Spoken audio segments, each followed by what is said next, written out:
exploring further in my PhD. So this is based on my doctoral research, which is a few years old now, but I've obviously continued building on that in the years after. I'm going to be talking mostly about my PhD research, which is what's going to hopefully be the main basis of the book, the monograph that I'm working on.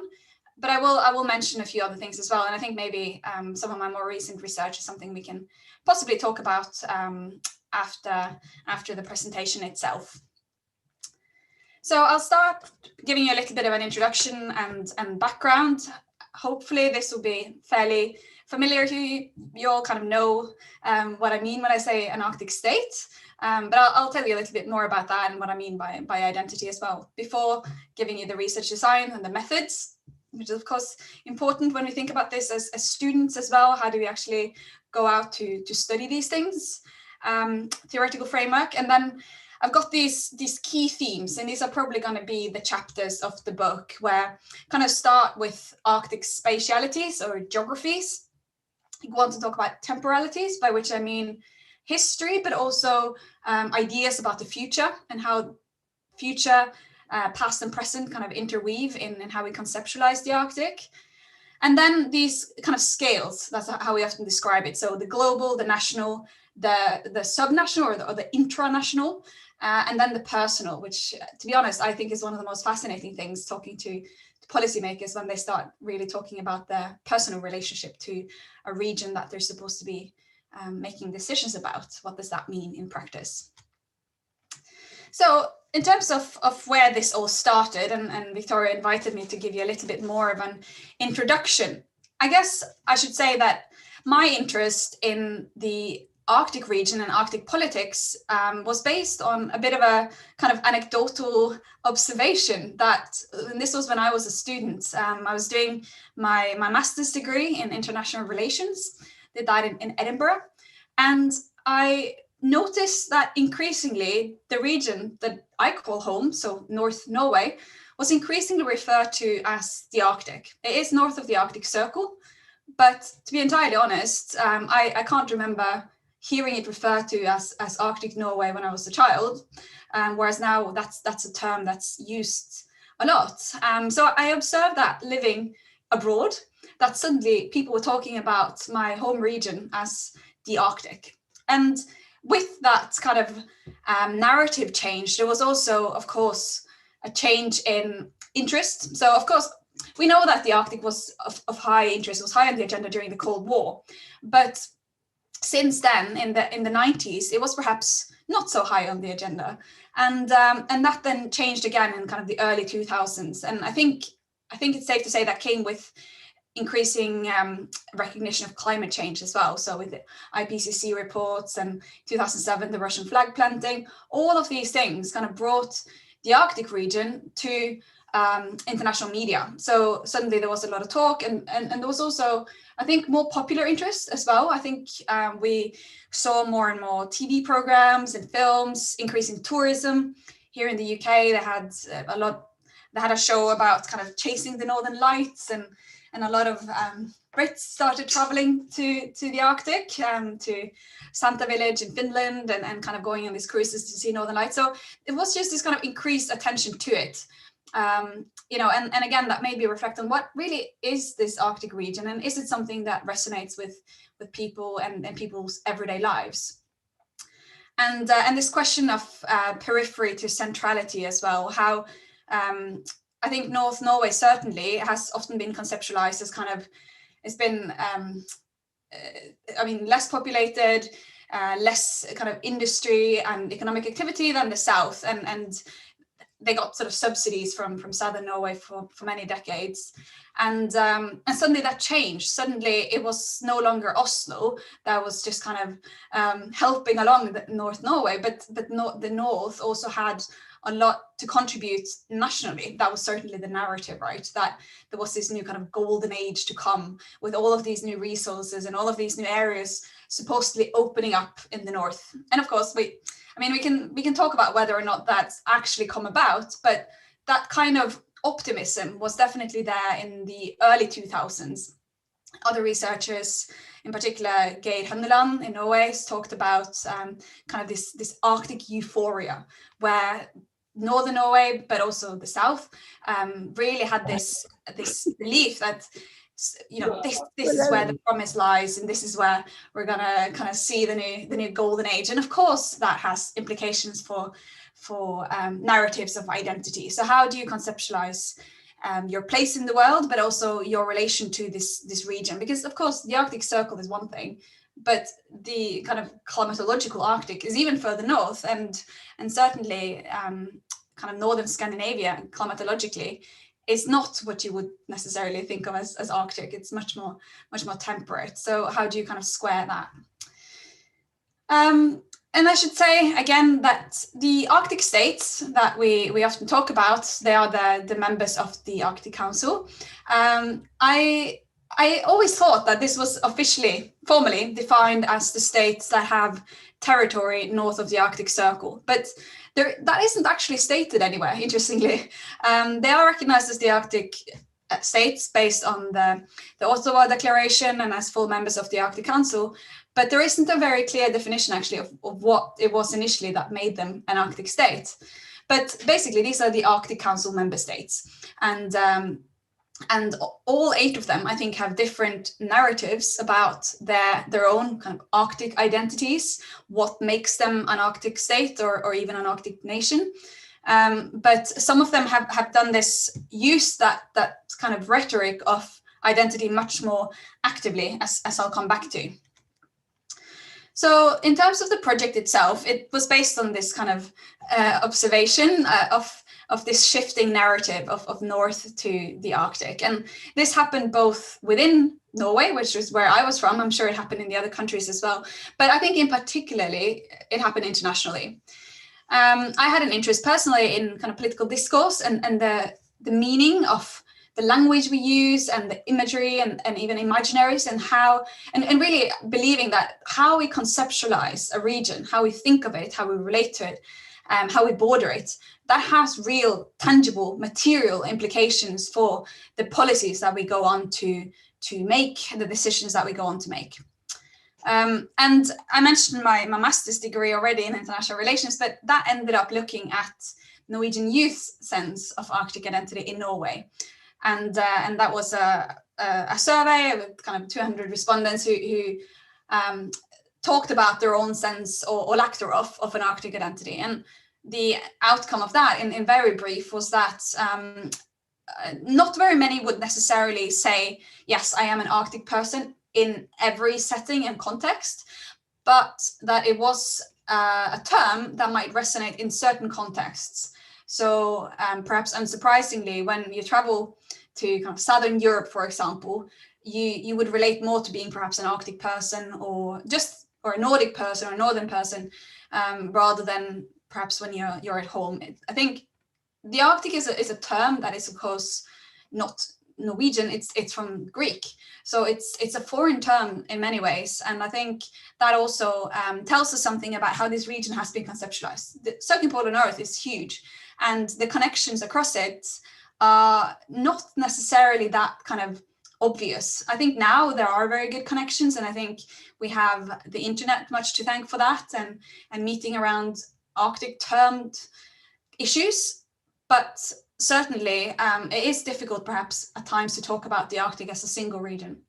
And of course, that's also something that comes up quite often in conferences and so on. They talk about there's not just one Arctic, there are many, because the lives and the situations, the geographies, the temperatures, all of these things are actually really different across the Arctic North. So anyway, I looked specifically at Norwegian youth's sense of Arctic identity back then, and then built on that for my PhD, which Victoria mentioned there, which I did at Durham University, and which is now this book project. I'm working on a monograph based on that with Manchester University Press. It's not finished yet. It's quite a big job, it turns out, to write a whole book, even if the material is there. But I'll let you know when it's ready to pre-order. So thanks for that, Victoria. But I mean, I'll talk more about the results of this in a second. But the one-liner, I think, which I put here on the slide, is that I ended up I guess, writing more about the self-perception that state personnel have, rather than necessarily how they use language of Arctic identity as a kind of rhetorical tool. Because in my PhD, I interviewed state personnel, by which I mean civil servants and politicians, about the sense of Arctic identity. And I guess I came to it a bit cynical, thinking, oh, that they only talk about Arctic identity because it'll give them leverage internationally, and it's something that voters will like, and all of those things, and kind of thinking, kind of being a bit skeptical, is this really a thing, or is it just something that looks nice in a policy paper or a white paper? But actually doing the research and talking to a range of political actors, I realized that it is significant how they relate to the region themselves, and being both surprised and fascinated actually by how people employed perhaps in Oslo, in Ottawa, how they relate to this region, some of whom might have been there, might have grown up there, but also many of whom hadn't even really spent time in the Arctic, but they still had a relationship to it, either professionally or through popular culture, through their own personal backgrounds, etc.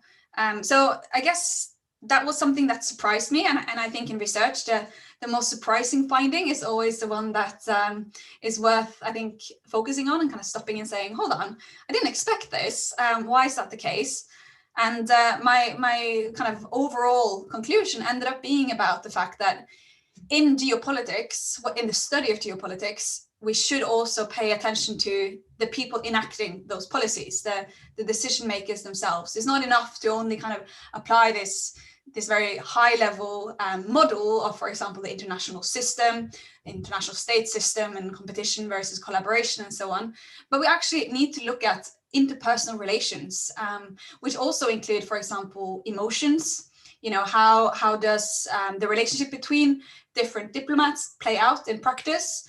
How is that influenced by their personal backgrounds, by their educations, by their own kind of belief systems in, quote unquote, the state system, right? I think all of these things really matter, but they're not always accounted for in political analyses. So that was kind of the argument that I put forth, is that we need to, quote unquote, people our analyses. In terms of the statecraft, I won't say too much about the theory underpinning all of this, but I think the thing that is worth saying is that my kind of conceptual framework was built on a kind of what we call a post-structuralist understanding of the state, which is that the state in and of itself isn't a thing, and it certainly isn't a being. So we might say Canada does this, but what we actually mean is that a range of actors, a range of human beings enacting the policies of the state are doing things. And of course, then the combined effect of all of what they do, that is then what we see as the state doing something or believing something or thinking something. But I think, again, and this is a bit of a digression, but I'm really interested in language use as well. And I think talking about states as actors is problematic because of how we then go on to understand the decisions made. But basically, I was drawing here on scholars such as Philip Abrams, whose quote you can see here on the slide. And he argued that the state really is the combined effect of all of those political practices that play out. And that it's a construct, but it becomes real in the world through a range of practices. So what I took from that is that if we recognize that the state is an effect of practices, we then need to look at the practitioners, so the people enacting practices. Why do they do it? How do they do it? And why does that matter? So in my case, looking at Arctic states, I was interested in state personnel. So that means people employed at the federal level or the state level. So that's both politicians and civil servants as well. So political employees, but also people who are employed. And importantly, there's an interrelation here between the people and the institution and also space. As a geographer, I'm of course particularly interested in space. And there's a whole other discussion about the level of agency of individual people. And I'm not going to get into that here, but I think it is worth kind of recognizing that here from the outset, that of course, an individual politician, for example, might not have that much influence in and of themselves, and the different influence people have, of course, vary on whatever position they're in. But nevertheless, it is worth taking into account, and then going from there to actually explore what the influence might be.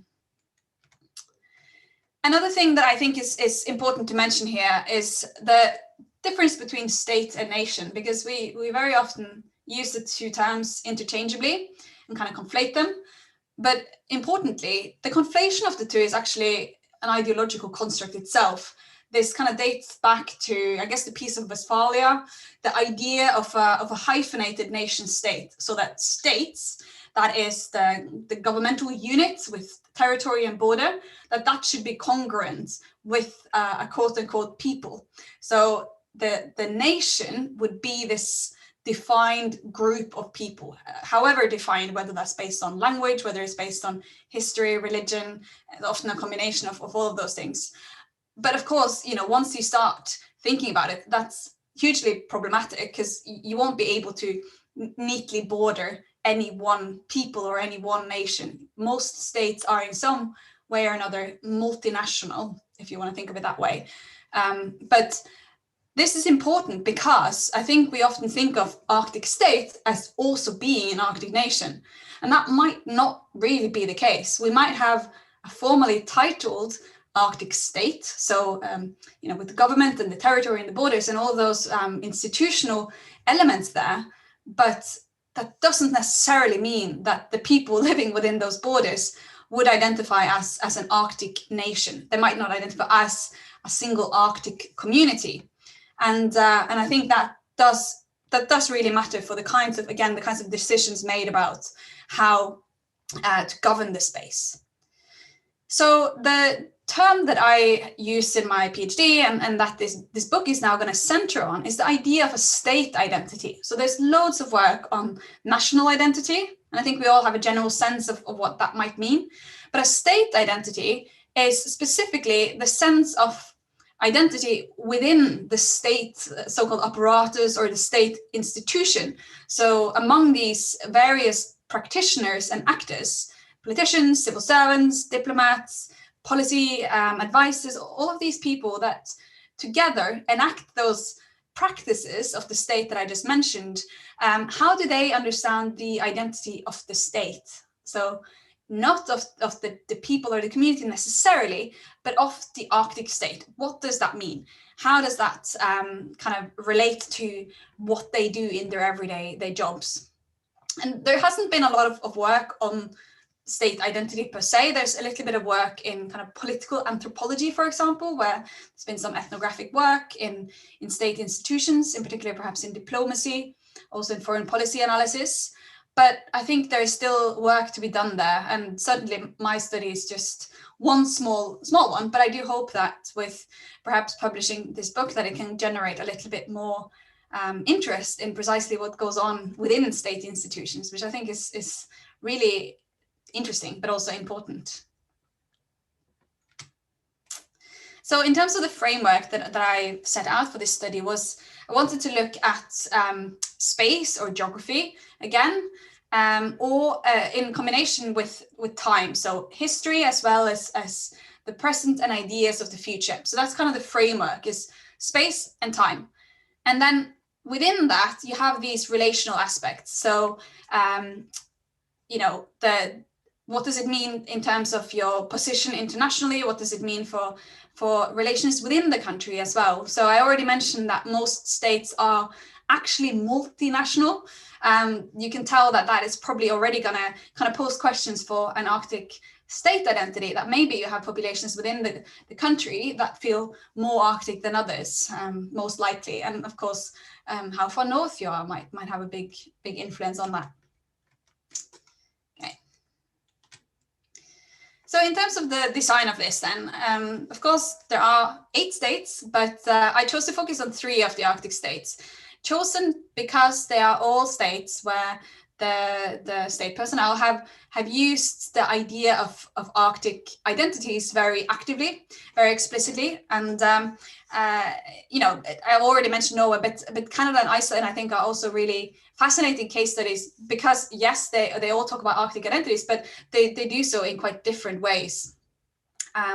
I'll get back to some of those differences in a moment, but I guess we can say that Iceland, certainly the kind of narrative of being an Arctic state is very recent, and largely came about after the financial crash, so kind of 2008, and is very much kind of future projected about the Arctic future of Iceland, rather than necessarily a past. I think Iceland's past is more of a kind of being an ocean state, an island, and kind of the volcanic forces and all of those things, but not necessarily labeled as Arctic. And some of you might be able to say more about this later on as well. But basically, I was interested in them because, one, they have some similarities in how they use this rhetoric of Arctic identities, but B, they do so in really different ways, kind of focusing on history or focusing on the future. And also in terms of kind of how those narratives then influence policy as well. They obviously have very different approaches to the Arctic regions of each of these countries. So the research question that I've sought to answer, both in the PhD and with the book as well, is how do state personnel articulate discourses of their state's Arctic identity, and how may this influence political practices? And so I started doing discourse analysis of Arctic policy documents and outputs, again, focusing on the way in which the kind of the language or the narratives of Arctic identity was used, but built on that with fieldwork and interviews in the three capitals. So I spent some time in Oslo and Reykjavik and Ottawa in 2014 and 2015. And in the end, I ended up with 49 interviews with state personnel. And these were importantly across a range of positions and a range of departments or ministries and also levels of seniority. So some of them were ministers, but some of them were also policy advisors. Some of them were, like I said, voted in, whereas others were employed as civil servants. So a really good mix of people. And of course, that also means that they all have slightly different relations to the region, as well as to decision-making over the region. They were all anonymous, so I'm not going to go too much into how the kind of the differences between positions here, but I think it gives you kind of a broad overview over how different actors within what we call, quote unquote, the state relate to and engage with the Arctic region in their everyday work. So I'm going to start now saying first something about the two kind of frames I said. So we've got Arctic spatialities here, and then I'll say something about temporalities, and then I'll go on to say more about those scales. But in terms of Arctic spatialities or geographies, if you will, I think the first thing to say is that, of course, the Arctic is defined in a number of ways. There isn't just one definition of the Arctic. And again, this matters because I'd often actually start interviews by just saying, how would you define or describe or conceptualize the Arctic region, and got really different answers. And I think that's interesting in itself, that, depending on your job or your interest or your field, you will use slightly different definitions of it. So politically, we're quite often used to using the Arctic Circle, but if you're working on, for example, climate, or you're working on kind of biology or anything else, you might be working with slightly different definitions. This map shows you some of those. So the different working groups here from the Arctic Circle and Arctic Council, and you see the Arctic Circle as a dotted line here as well. And I think that the important thing is to say that these are not identical, and that matters. We don't even really agree on what the Arctic is. So how are we going to be able to discuss it? I actually am of the opinion that it's a good thing that we haven't just got one single definition, but that we can work with a number of them. But of course, it does also pose challenges sometimes when you're trying to discuss certain aspects politically as well as more scientifically. So these are questions of territories and borders, but also about map making or even space making. You know, these are practical definitions, and how we become used to seeing a region. I do believe that the visuals also matter here. So we might become more accustomed to seeing the Arctic region represented in a certain way. And all of these things kind of feed into that Arctic imaginary that again goes on to perhaps influence whether or not we would have an identity tied to it or not. And then also, when we're talking about Arctic spatialities, we should also include not just, you know, formal borders or lines on maps, but a lot of people also talked about Arctic environments and climates and even the weather. So talking about Arctic space encompassed also, for example, having traveled there, having engaged with kind of wintry weather. A lot of the Canadian state personnel talked about a winter identity. So the fact that they had grown up, for example, ice skating or skiing, and how that really was important to their personal identities, these kinds of engagements with cold weather climates, even if it was south of the Arctic Circle, how that was really important for their sense of self, but also their sense of national community and kind of shared experiences, that even if you live further south than that formal definition, you are kind of meeting some of those same environments, the same weathers, or doing the same activities in your everyday. Temporalities, I think, unsurprisingly, history was important. So when we talk about identity, history is always going to be something that comes up, and certainly in a lot of these policy documents, or if you look at speeches, if you look at the way in which the Arctic, both as a region, but also particularly the idea of Arctic statehood or relationship to the Arctic, we are very often met with these historical narratives. And I put this quote here by the Icelandic Prime Minister here because I think it's a really good illustration. He said, and this is back in 2013, but he said, "So why this chilly name for a volcanic island with frequent eruptions? In Landnáma, the book of settlement in Iceland, it says that one of the first Vikings to travel to the island, Floki, who followed his ravens, climbed the mountain and saw beneath him a fjord full of drift ice, hence the name Iceland. The drift ice and our harsh climate is a reminder to Icelanders that we are an Arctic nation." So, you know, those kinds of things are often said on a stage, and I think they're not inconsequential. I think they do not only talk about a connection that is there, but they are part of strengthening a connection as well, and part of making people in the audience or even the persons saying them themselves think about their own personal connection to the region.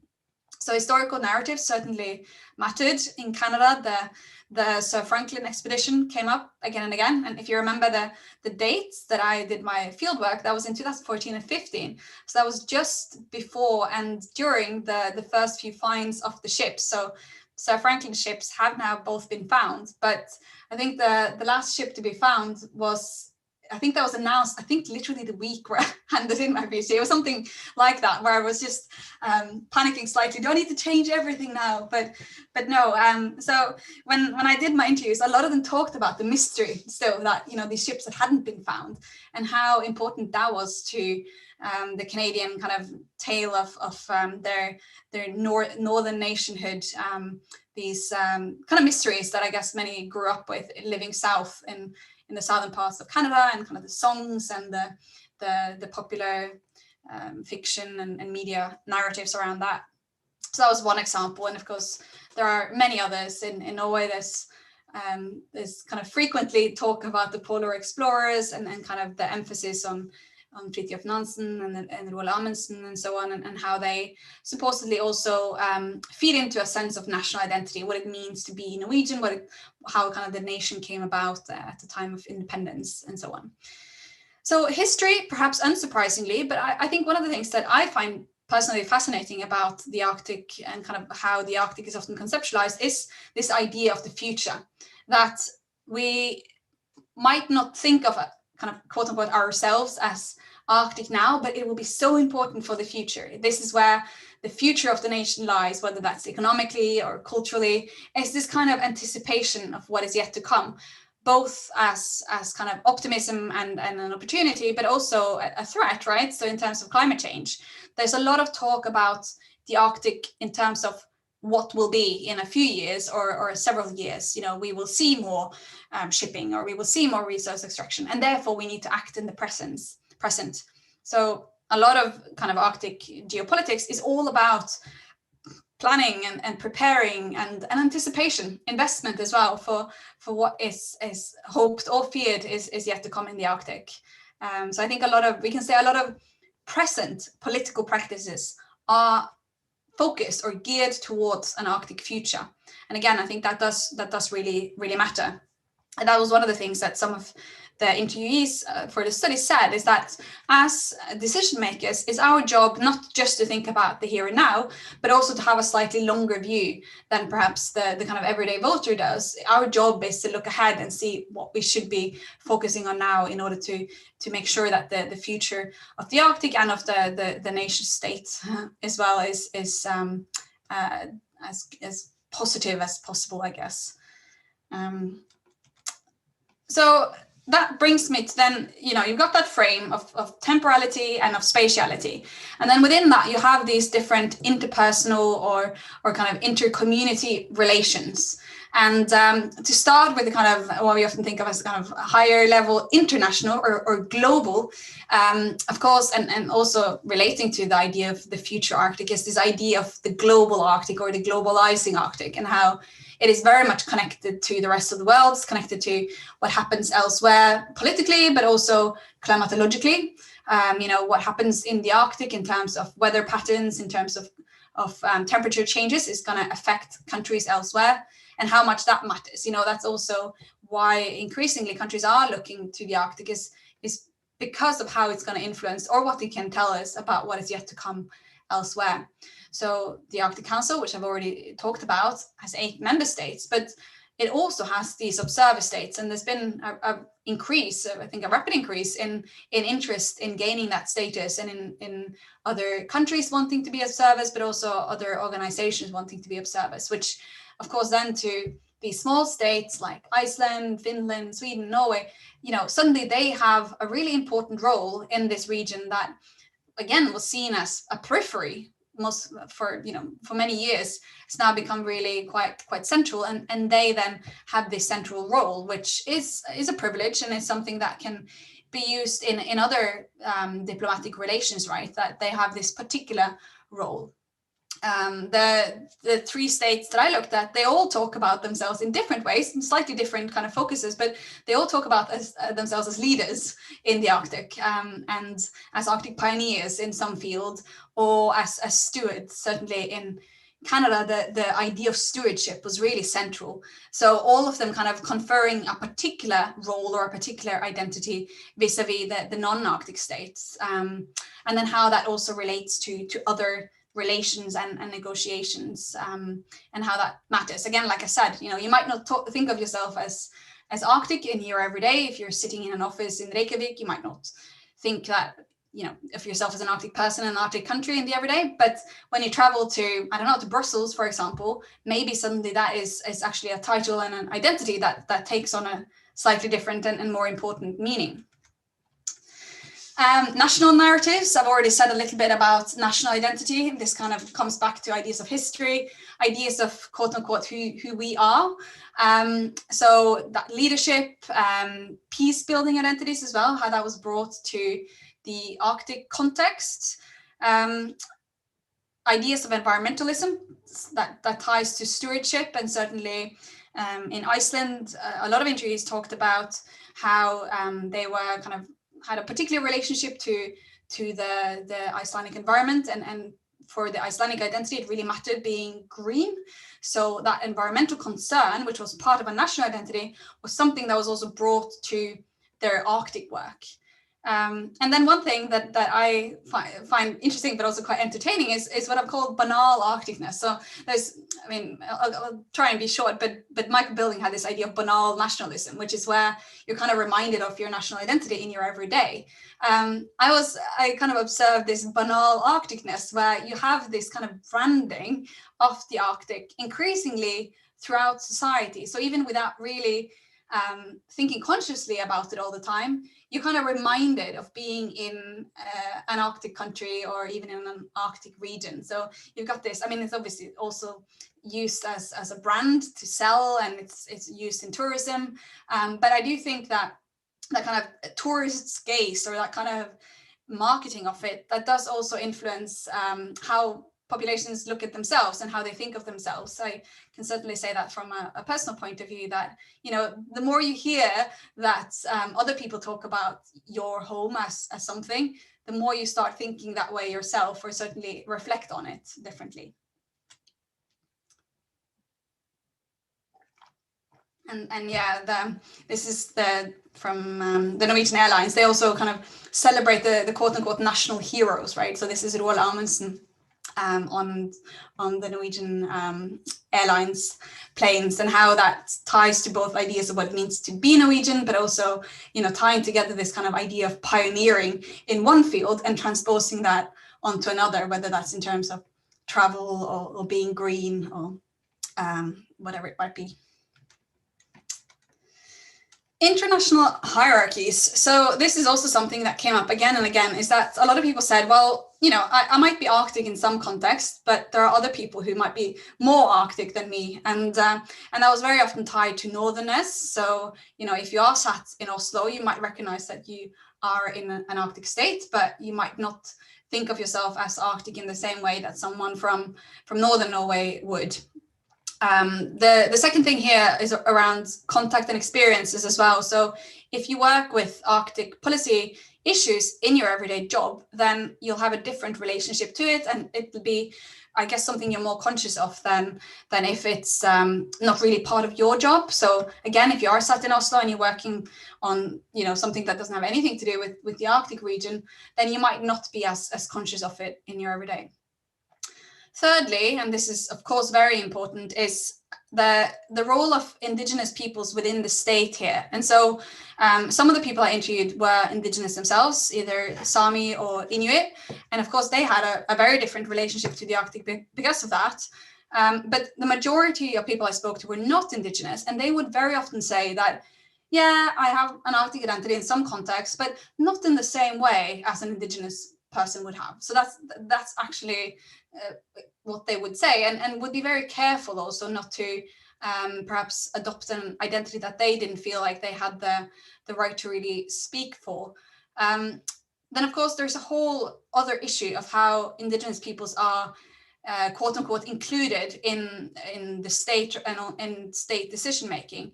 And I think I won't go too deeply into it because it is different in each of the three states, and in Iceland in particular, they talked a lot about how Iceland is an Arctic state, but doesn't have an indigenous people or peoples living there. So therefore, there was a slightly different relationship they felt, which I thought was quite interesting, that they felt in Arctic Council meetings, they had a different position because of that. Often they would talk instead about the local or about, for example, traditional knowledges in Iceland.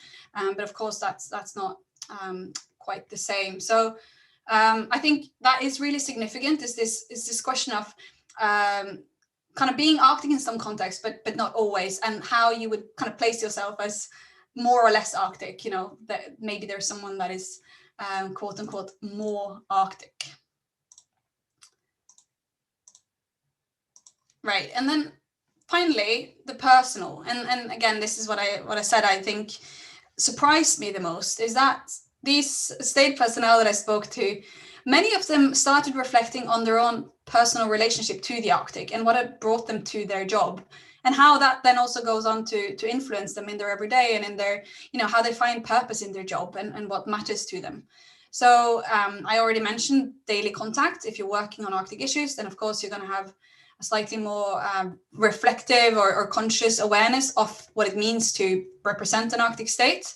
But also, you know, these embodied experiences of things like ice skating and skiing, like I mentioned, or living in a wintry country or a cold country, and how that is part of shaping how you see yourself and how you see your own community of people, whether regardless of how big or small that is when you define it. Many of them talked about family histories and family relations, and I thought that was also, that surprised me. Some of them talked about how they'd come to their job because they'd had a father who'd been stationed in the Canadian North when they were a child, so they'd grown up with all of these stories about the North, and that had then generated an interest that had led them to go down a certain professional pathway. And personal interests. So some of them said, you know, I've not spent a lot of time in the Arctic, but I grew up with all the stories of Franklin, for example, and was intrigued by these lost ships, and that then brought me to learn more about it eventually. So yeah, really, really fascinating. And I think this is certainly something that we do not often take into account in geopolitical analyses, certainly or political geography. But we are here now moving into what I think is often thought of as humanities research. So that brings me to what I said at the start, that I think it is really, really generative and really useful to sometimes bring some of these things together. You know, the popular culture, the songs, and the fiction that people read will also go on to shape how they, you know, how they develop their sense of themselves and their communities, and what we go on to learn about, and who we are as kind of holistic humans and holistic societies, rather than trying to separate out individual aspects of each discipline. So in terms of conclusions, Arctic state identities, if there is such a thing, is certainly plural. There's no such thing as a one Arctic state identity, but rather it's a range of things, and they really do change. They change depending on context, but also over time. These things are never static, just like the Arctic isn't. You know, we use different definitions in different contexts, and that's the way it should be. We shouldn't try to essentialize it or define it once and for all, but rather recognize it as something that is always ongoing. So it will always be about interpersonal relations as well as kind of contextual ones. And then finally, just to kind of reiterate why I think it matters, is because I do think that how we conceptualize a region, it does change how we go on to then make decisions, the kind of geopolitical practices that go on to follow. And if we are conceptualizing it as a certain kind of space, it limits what we can do there as well. And of course, where does that leave us in terms of potential change? You know, where are the openings, but also are we potentially foreclosing certain avenues if we are thinking of it as a very specific kind of space? So that is where I would like to end. And I do hope that you guys perhaps have some questions as well. Yeah, thanks. Thank you. And if everyone can please join me in giving a huge, huge virtual round of applause. I know it is not as thunderous on Zoom, but I can assure you everyone is smiling and giving some great emojis I see, because that was an incredible presentation. Thank you. We have lots of questions that have come in for you, so we will do our best to get through all of them before our second speaker. First, I'd like to call Suzanne, if you would like to come on and ask your question first. Hi, Victoria, thank you so much. And Dr. Medby, thank you for your talk. I'm a PhD student at the University of Calgary, and my research looks at how Inuit communities in Western Nunavut participate in decision-making, particularly through public participation and other sort of political processes. The big question that I had just listening to you talk, and I really enjoyed sort of the closing statement you had about how Arcticness is relational, because for me that echoes so much of you know, what Indigenous approaches are. So my question really is, what and where are, you know, the Indigenous narratives when you talk about Arctic governance, you talk about Arctic policy and decision making, and your focus is on the state entity. Oftentimes I feel like states are, you know, there is no direct Indigenous presence that has standing in these spaces.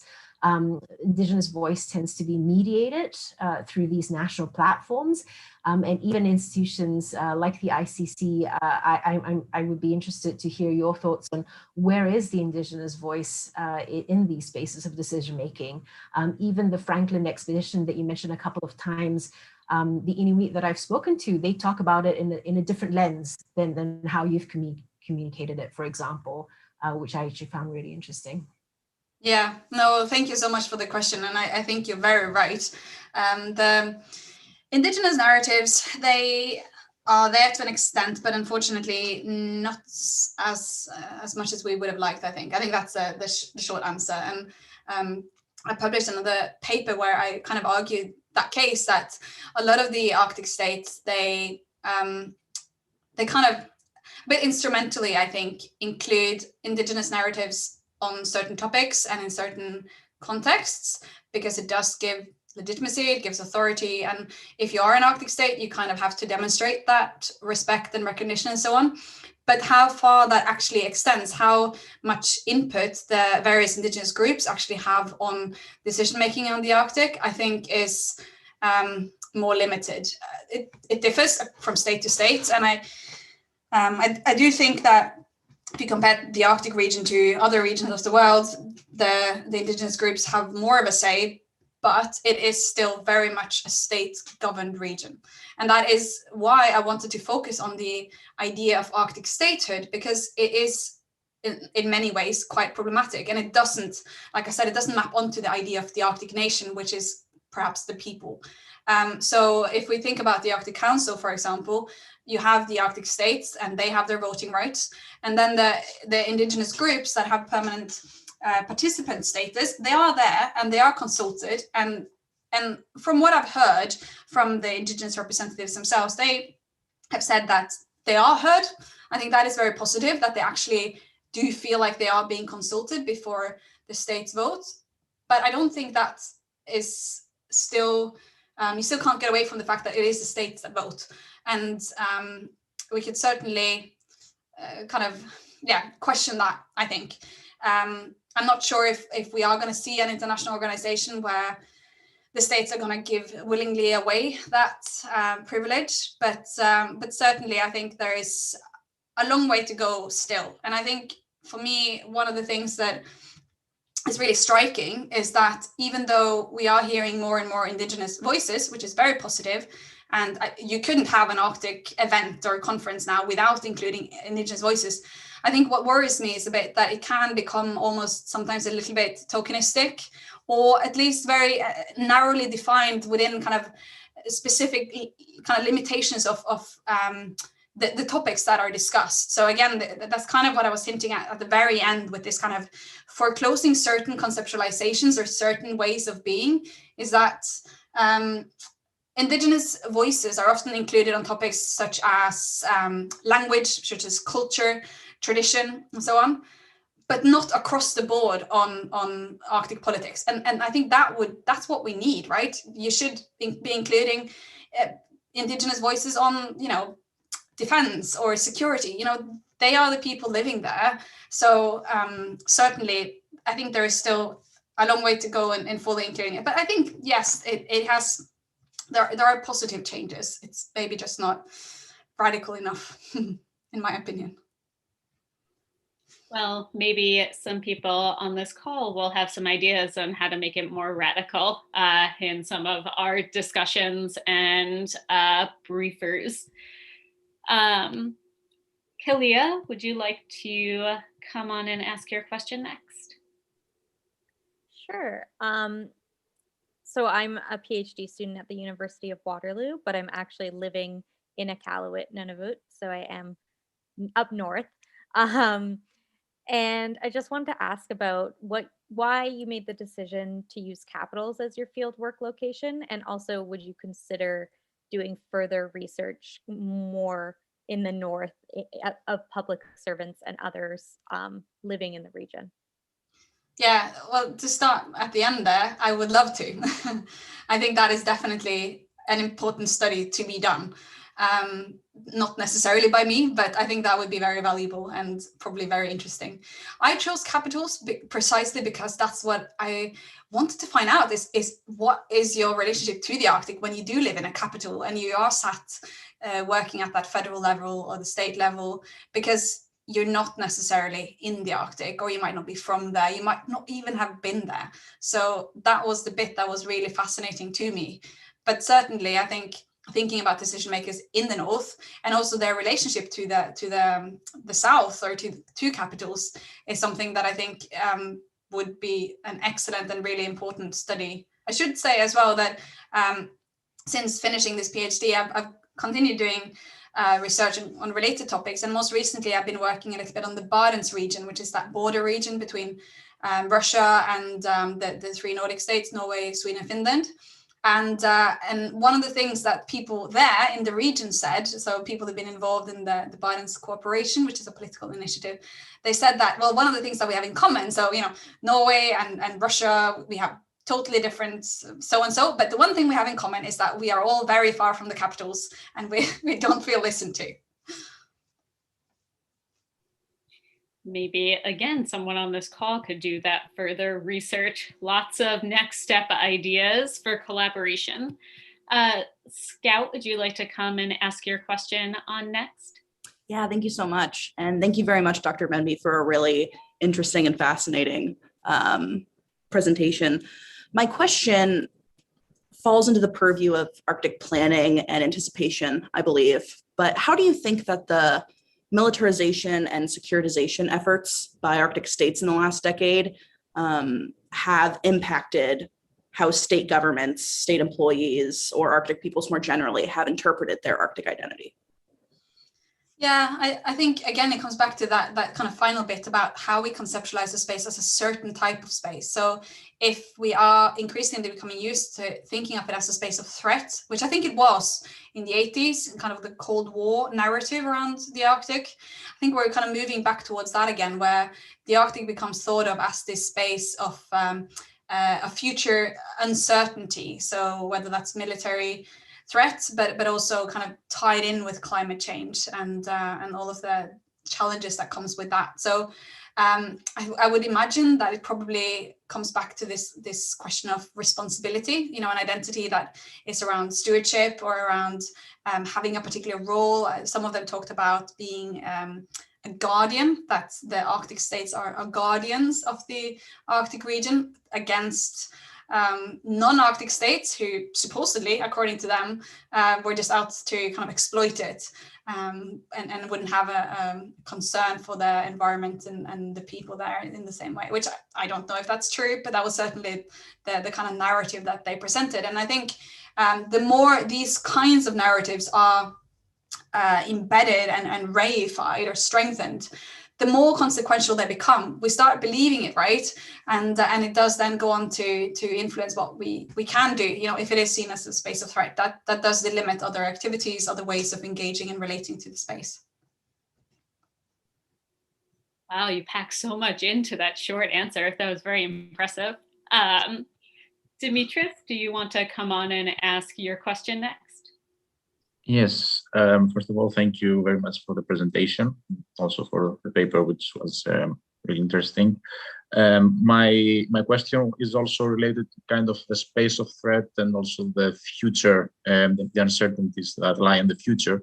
And it's basically that how do you believe that climate change basically will influence, and its effects will influence the relations among the Arctic Council members? Because as you have mentioned also in the paper, it's a space in flux. So it's like things are changing rapidly, and that means more resources that might be discovered, more pathways for transition routes, etc. So what will change basically? How will this influence the relations between the Arctic Council members, and also if there are any particular regions of interest that we should be looking to as potential space of conflict in the region? Oh, my crystal ball. Yeah, I can't answer that very well, precisely because I don't know exactly what's going to happen, and I don't want to make too many guesses. But I think you are correct that climate change will be the big one, the big thing that might change relations.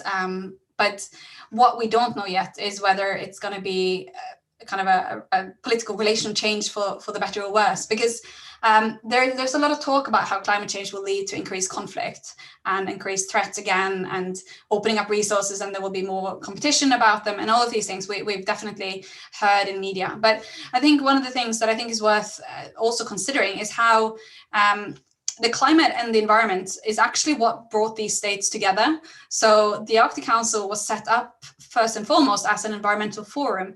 And it's one of the few spaces where, or organizations where you have countries that are otherwise not as willing to sit down around the same table and talk. They actually meet and they actually cooperate really well, because it is delimited to talk about specific issues. And because the climate is a shared concern, even though all of these states have different approaches to it and they have different interests in the region, it is something that they are able to come together about. So in some ways, we could hope that this shared global challenge could actually be something that will lead to more cooperation. That's certainly what I would hope.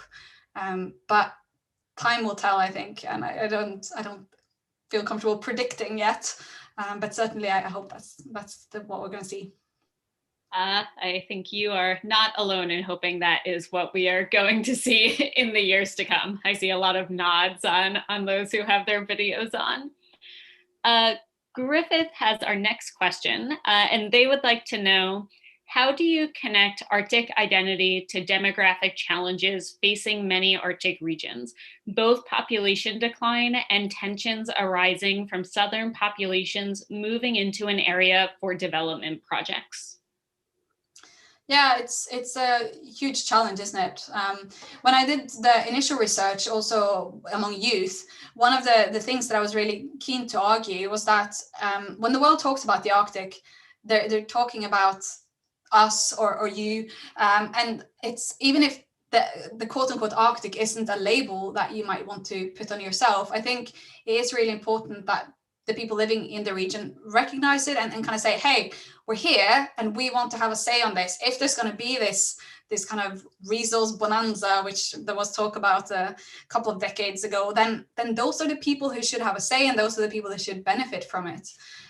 So in terms of decline, trying to also think about what are the opportunities in the region and how can local populations be included in that. So if there's going to be more shipping, how do we actually make sure that benefits the people there, rather than just kind of going along the coast and never actually providing anything for the people who will be affected by it in some way or another. Same with tourism or fishery or whatever it might be. The second part of that question was tensions arising from southern populations. I mean, again, I don't have an answer to that, but I think when we're talking about Arctic identity, I think it is worth kind of bearing that in mind, that these things are, again, relational, right? So you might see yourself as a person living in the Arctic, but maybe not relating to it in the same way. You might not think of it as home or your homeland, or kind of where your quote unquote roots are, and that might matter. So also having a bit of I think sensitivity to who has to say on what, and who should be heard on what issues, and again, the kind of question of Indigenous rights here is absolutely at the heart of everything. But it's hard. Yeah. It is hard. I think that is probably going to be a continuing refrain to many of these answers. We have one final question before switching to our second speaker. Chloe, would you like to come on and ask your question? Thank you so much, Victoria, and thank you, Dr. Medby, for your presentation. I live in Whistler, British Columbia, so not the Arctic. But it stood out in your presentation to me. Something I hadn't really considered before was that element of branding. And so we have a very faux Arctic brand in our community. And that was something I hadn't thought about. So thank you. I was wondering about how this research influenced your own Arctic perceptions of your own identity. And did it shift how you speak about your Arctic identity and relationship with the Arctic? Yes, it did shift it. It's made it absolutely impossible for me to talk about my own Arctic identity, because it's so complicated, right? And it's something I've spent a lot of time reflecting on. Obviously, I knew that coming from the Arctic region of Norway, that mattered, and that was my personal interest in the topic. But I think I hadn't quite appreciated how it would influence my research as well, because I had experiences, especially in Norway, actually, where I was interviewing politicians in Norwegian, and they would hear my northern accent and kind of almost defer to me and say, oh, but you're from the north, so you know this better than me. And I was kind of like, no, I want to hear your perspective. I don't, I'm not here to be the one talking.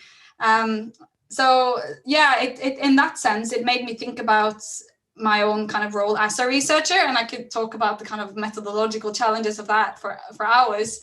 But I think we all bring ourselves to our research in some way or another. And I actually think that can be a real strength and a really interesting thing, because, also in Canada, I had some of the people kind of ask me where I was from in Norway. And then when they realized that I was from North Norway, they would suddenly start talking about kind of our relationship to the North rather than their relationship, for example. So it's made me reflect a lot on it. So I live now in the UK, and I've not lived in the Arctic for a long time, but still feel connected to it. But on the other hand, I'm not Indigenous, and I'm very, very conscious of that. And I definitely want to kind of try and amplify the Indigenous voices, also kind of in questions about Norway, rather than always kind of talk about Arctic identity just as a state-led thing, just like the previous question highlighted as well, that there is this kind of tension between the state and the population. So I hope that answered your question. I'm seeing a vigorous nod, so I think so. And with that, again, I would like to invite everyone to join me in giving another huge round of applause. Thank you so much for being so generous with your expertise and research and personal reflections and your time. It was a blast getting to see you, but also hearing some great insights from your research. So thank you so much. No, thank you so much for listening to me. And as you can tell, I can go on about this for way too long. So thanks for your patience. Yeah. And good luck with the rest of the school. Thank you. This is a great kickoff to it. And our second speaker is, I think, an equally fantastic start to our 5 or 6 weeks together. I'm going to invite Dr. Margaret Comer to come on. I will find her in a moment. There she is. I see her smiling face, who is, again, a brilliant scholar, but also a good friend. Dr. Comer is currently a postdoc researcher at Tallinn University in the Translating Memories project. She is also a pretty incredible heritage researcher because her research really spans the nexus of a whole bunch of different fields and topics we will talk about in this Arctic College. She thinks about not just the past, but also how it informs our present and future through the lens of contested memories of mass repression in post-Soviet spaces. She thinks about how that influences tourism, but also heritage and climate change, one of my favorite fields. I could go on about all of her past work, which I linked to in our email coming into this session. But for now, I am just going to hand over my virtual mic to you, Margaret, so you could introduce yourself and jump into your presentation. Sounds good. Thank you so much for having me. It's really great to see you again, although virtually. And it's really great to be here. I looked at the curriculum for this and it seems really, really fascinating. As Victoria said, I am a postdoc on an ERC funded project called Translating Memories, the Eastern European Past in the Global Arena at Tallinn University. So I'm still working, my new field, quote unquote, is called cultural theory, which is obviously very broad. So I'm still working with a lot of different theories and work from sociology, anthropology, area studies, and yeah, even sometimes some people are working with some environmental science. So I have prepared a presentation, but feel free to interrupt if something's not clear. Sometimes I don't make myself totally clear. just thinking 2 steps ahead. So interrupt if something's not clear. And I also want to underline, although I'll get back to this at the end, that it's really a small field and it's very interconnected that's looking at these issues of the heritage of Soviet repression. So if you have any questions, definitely ask. If I don't know the answer, I probably can put you in touch with somebody who can answer it, since we all know each other. So with that said, let's see if I can share my screen. This is always the hard part. Okay. So far, so good. Okay, so we can skip this slide. I want to start by going over a little bit of the history of Soviet repression, just because I'm aware that particularly in the West, we don't always learn about this in school, but it's really key to understanding a lot about Russian history, a lot about Russian culture, and a lot about Russian politics today. And definitely in terms of what you're studying in this winter college, the way that it shaped the landscape and the culture of the Russian Arctic really can't be overstated. So Gulag is actually an acronym. It's derived from a long Russian phrase that translates to the Chief Directorate for Corrective Labor Camps and Colonies. So the Gulag was never one place, right? It's a network of prisons, concentration camps, labor colonies, special settlements, which were when entire villages would be deported to the tundra or to usually Siberia or the Far East, and various other enterprises. So Gulag laborers actually worked in Moscow and St. Petersburg, building the metro and building Moscow State University. So it was always, we think of it as always being in Siberia and always being something kind of akin to a concentration camp that we might think of from the Holocaust, but it's usually, there's a lot of different ways that this was manifested. So the estimates of how many people were ever in the Gulag system vary widely, and they're always very politically tinged. By the best and most, I guess, neutral estimates say that about up to 14 million people were imprisoned in the network between 1929, when it sort of starts, and 1953, when Stalin dies. So between 1.6 and 10 million people died during that period. That's obviously a really huge margin of error, right? Kind of unbelievable. And it really speaks to a lot of the ambiguities and uncertainties that are still inherent in both this historical period and in doing this kind of research. So the numbers change depending on how you define a victim.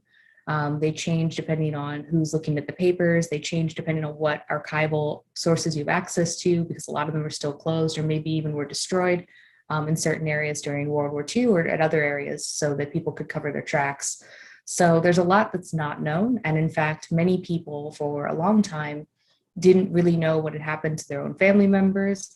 In the Khrushchev era, in fact, the government was actively lying to people about what had happened to their family members, saying, for example, that your father might have died of a heart attack in a Gulag camp in Siberia in 1945, when really he'd been shot much closer to home in 1936, because they were trying to cover up how many people had been shot during the Great Terror. So even today, people aren't really sure what happened to their family members, and that makes it very difficult for people to coalesce around the idea, like there's no group identity of being a victim of Soviet repression.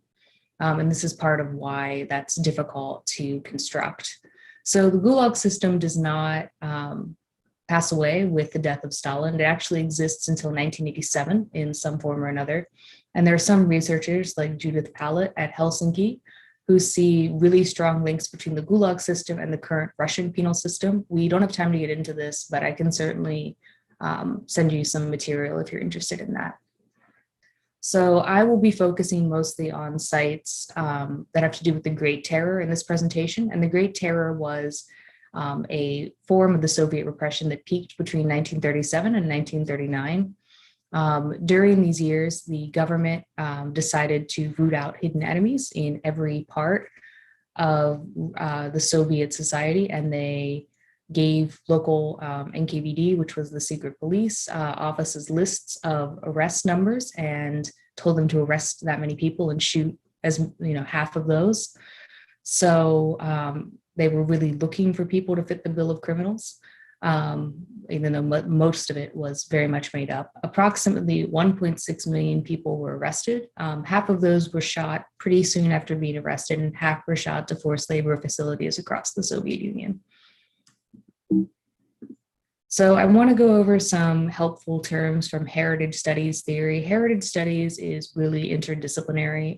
You could term it as, if history is trying to figure out what happened at a given place and time, heritage studies is trying to figure out how people see what happened to them. Like, what is their history? What do they say about themselves? And what do they see as worth preserving? So it's much more looking at what people say or what they preserve, and not so much what actually happened. So it's really interesting. And for that reason, you get a lot of sociology, anthropology, archaeology, heritage studies, psychology, all sorts of landscape mapping. So it's very interdisciplinary. The idea of dissonant heritage is the idea that all heritage narratives are somehow dissonant in that they don't cover every possible facet of a past occurrence. So there's no way to have a narrative that covers everything, right? And sometimes it's just that it can't cover every little detail.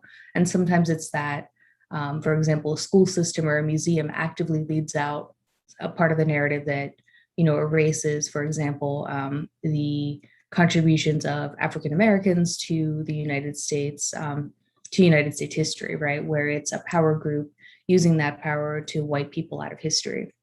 So looking at dissonant heritage to see who is being excluded and why could be quite illuminating as to current power relations and power struggles. Dark heritage and difficult heritage are the idea that not everything that gets preserved and remembered is positive. We remember, and of course we remember traumas and wars and atrocities, and smaller scale things as well, such as local prisons or local places of rebellion, or even things like labor struggles. Painful and shameful heritage is like that as well. So these are all different terms for capturing the idea that we remember things that are not always happy. And sometimes those things are, they're part of what you might call a hegemonic memory narrative. They're taught in schools, or you see it on TV, or there's a national holiday.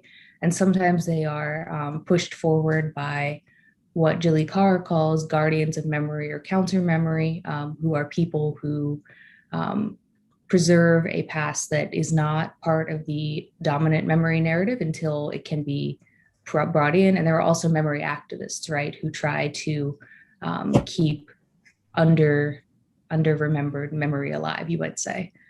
So it's never as simple as there being one memory narrative. We all know this from our own lives, one thing that we all remember. There are often people pushing for the inclusion of other stories. The heritage scape is the idea that we all know, I suppose, what a landscape is.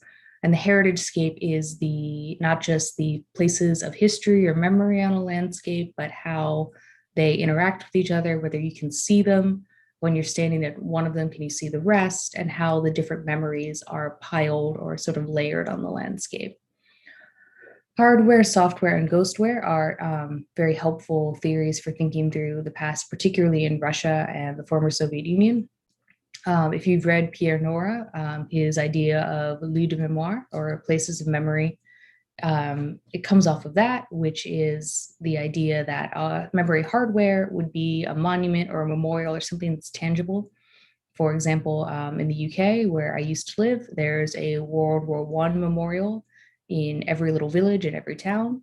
And for most of the year, it's usually, it sort of just sits there. And then on certain days, people bring flowers and poppies. So it's probably pretty safe to say that for most people, the memory of World War I is not active in their minds most of the time, but at certain times of year, it does become, very important and a very big cultural phenomenon, right? To where, for example, the poppies on TV.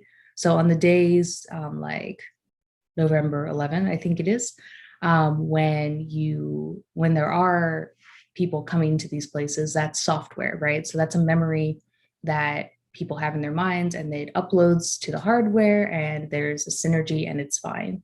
But Etkind in the post-Soviet context was talking about ghostware, which is where you have memories that don't have a memorial or they don't have a place to be uploaded. So they end up haunting other places. So in his study of this, he was saying that memory, for example, of the Gulag in Russia, because at the time there were no monuments to it and there was nowhere for this memory to go, would end up in like popular film, even comedies. You would have all these references to the Gulag, and his idea is that it's haunting places that it really shouldn't go. And then I also want to bring up UNESCO World Heritage listing criteria and ethos. So you're probably familiar with the idea of a World Heritage site. There's the natural sites and there's the cultural sites. And with the cultural sites, there was in the beginning, a really big emphasis placed on originality and authenticity. So everything if you wanted your World Heritage site to be listed, it had to be authentic, right? So the ancient things had to be, if they were still standing, they were supposed to have been that way since they were built. And if you had done any reconstruction, it should be really clear which parts were modern reconstructions and which parts were not.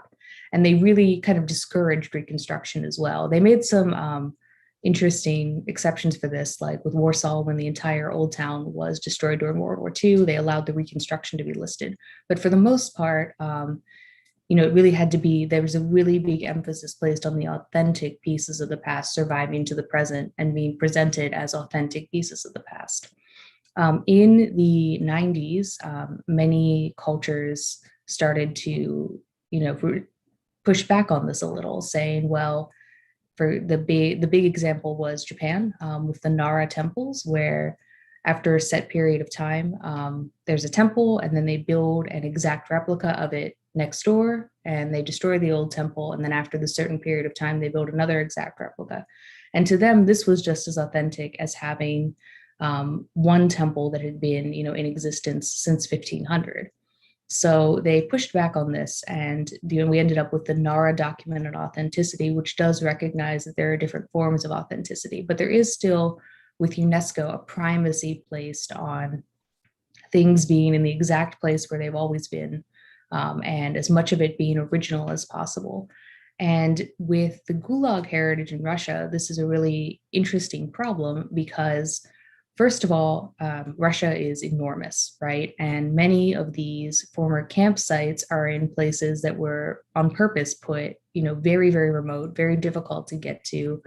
And they're built out of really cheap materials. So, wood, barbed wire. I do know some people who have gone and done archaeology or mapping at these sites, and they're really, since no effort was made to preserve them when they were abandoned, they really are just melting back into the landscape.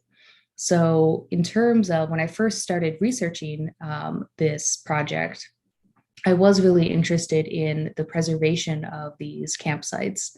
But it quickly became apparent to me that was something I could look at, but because of their geographical spread and the fact that most of them were already really had been swallowed back up, right, by the tundra or the forest, that kind of wasn't as interesting a question as looking at what tangible parts of the sites have been brought into major cities, such as Moscow or St. Petersburg, or Arkhangelsk, or these big cities, and are being preserved and made into sites of memory there. So instead of looking at why, if you preserve these sites, it's not even clear who would come to see them because they're not safe to get to, they're in the middle of nowhere. So it was much more interesting to look at what pieces of the site are brought to different places where there are more people, and then sites are built up around them. Like you bring part of Siberia or the Far East into Moscow, and you see what meanings pop up around these new sites. So the methodology I was using for this project was mostly participant observer ethnographic practices, not a full participant observer ethnography. I didn't embed for a year, but I did attend Memorial Days in late October. Usually October 30 is the National Day of Remembrance of Victims of Political Repression. And the day before, an NGO called Memorial has a lot of activity in Moscow and around Russia.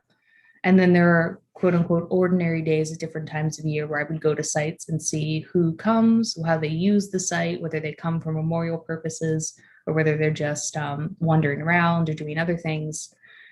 I conducted some semi-structured interviews with site managers of different types, and then I analyzed interpretive material such as text panels, online material, tour guides, content, what they said. And then I also analyzed the landscape of these sites, particularly using the idea of a landscape biography, which comes from Sharon McDonald's review of what happened to the Nuremberg rally grounds. But her idea, again, is that a former historical site, or a historical site, one might say instead, both shapes what people think about it, but also people's ideas about it shape what happens to it. So it's sort of a symbiotic cycle. So looking at that again can tell you a lot about how, looking at how a specific site is treated can tell you how a society feels about an entire historical era or about a part of their past. So here is a map of the sites in Moscow that I will be talking about. So a lot of them are clustered right in the middle, very close to Red Square, which you can see in the map on the right. I've marked the Kremlin. And then there's one much to the south, but still in Moscow.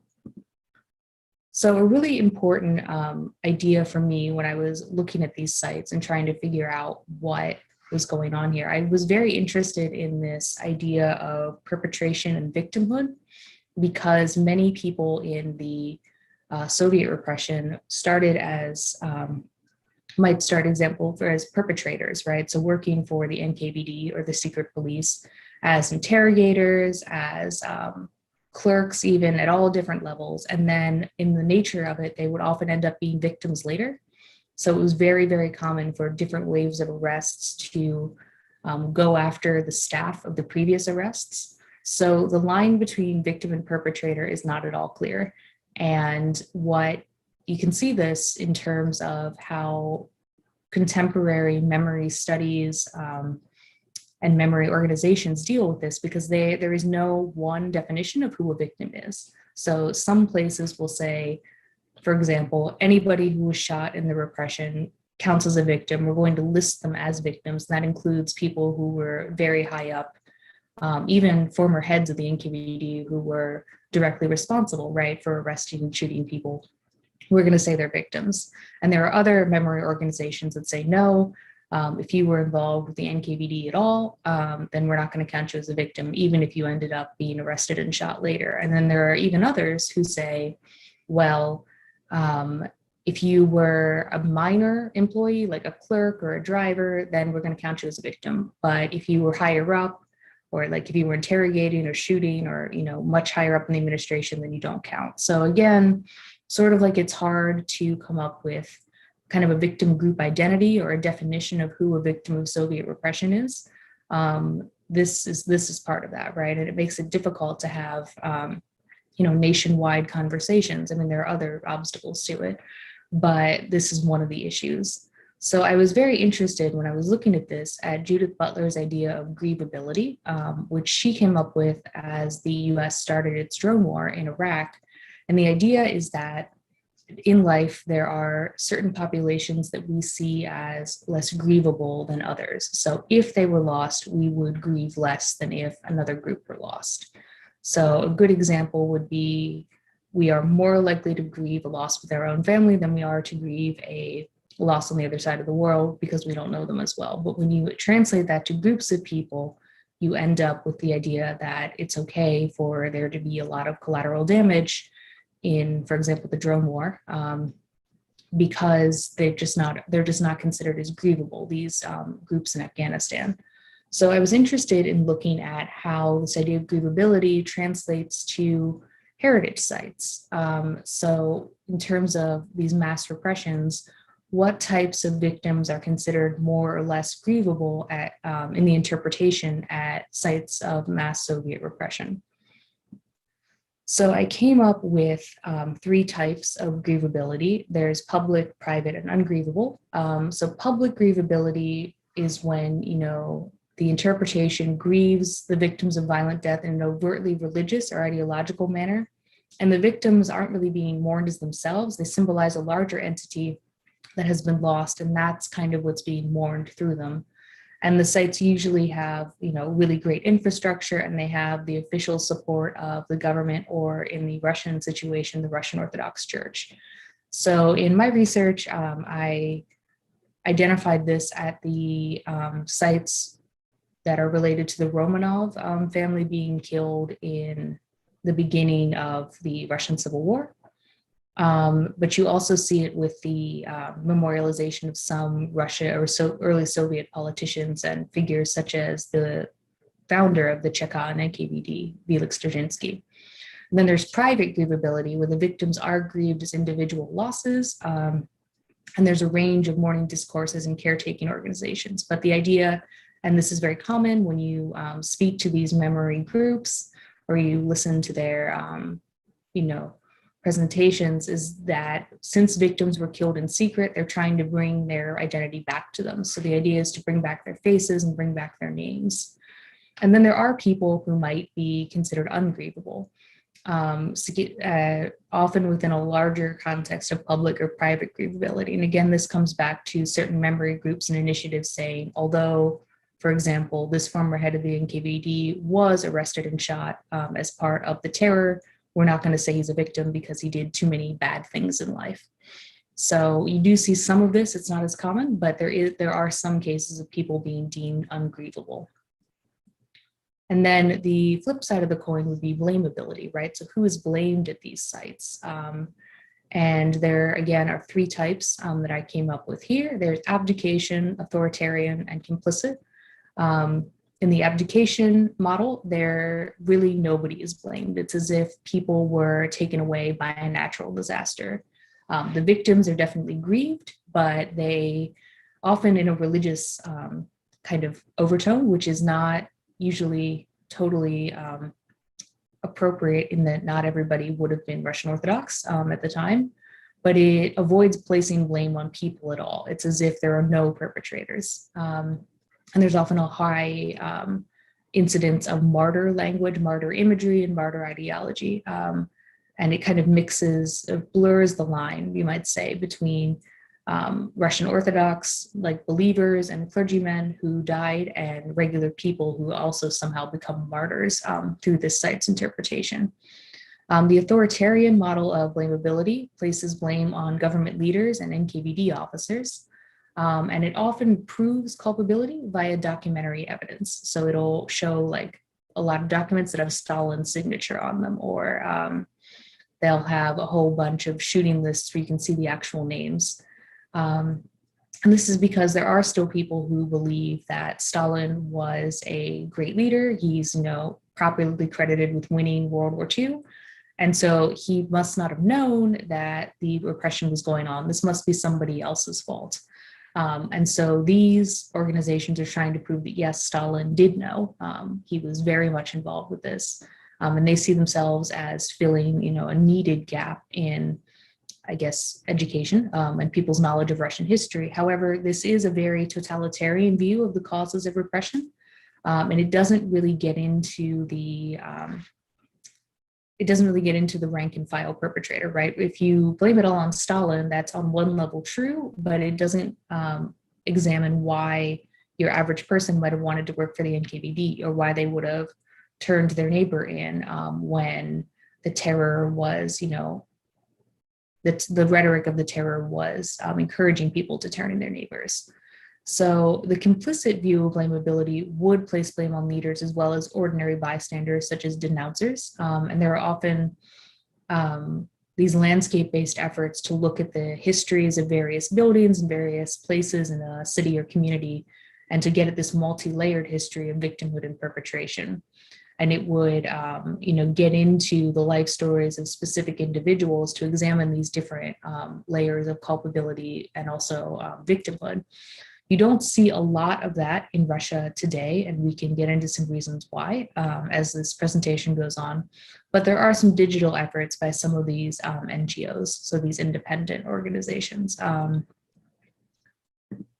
So now we can look at some sites that actually go onto the landscape and use these interpretive models. So the first one is the site to the south of Moscow, the Butovo firing range, which was the site of mass shootings by the NKVD from 1937 to 1941. So both during and a little bit after the Great Terror. Over 20,000 people were shot and buried here, and the site is now cared for by the Russian Orthodox Church. So it was under the guardianship, I guess you could say, of the Soviet military for the rest of the Soviet period. And then it was, again, this is an interesting thing. According to oral history, everybody says that this was about to become a shopping mall if the Russian Orthodox Church hasn't come into possession of it in the early 90s. It's interesting to note that that's a really common story across Russia as to what would have happened to these mass burial grounds. The story is always that they were about to become shopping malls, and then they were saved usually by the Russian Orthodox Church. And it's not clear whether or not that's totally true, or whether it's sort of an urban myth that says a lot about people's anxieties when the Soviet Union collapsed and this mass wave of commercialism and capitalism came in. But it's an interesting aside in terms of the biography of the site. This kind of huge memorial church opened on the site in 1997, and the memorial garden that you can see here, which is actually on the site of the burials, the church is not, is right here in the photos. So the memorial takes the form, you can see some here, of taking days during the Great Terror. So this is 8 August that you can see, and they have listed the names of everybody who was shot there on that day, and that's what the panels say. The identified victims are, they do list everybody's name, but on the interpretive plaques and in the museum that will open someday on site, the major focus is on the Russian Orthodox clergymen and believers. And they also focus a lot on the sheer number of victims with their range of nationalities and ages. So I believe the youngest victim was 15 and the oldest was in his mid-80s.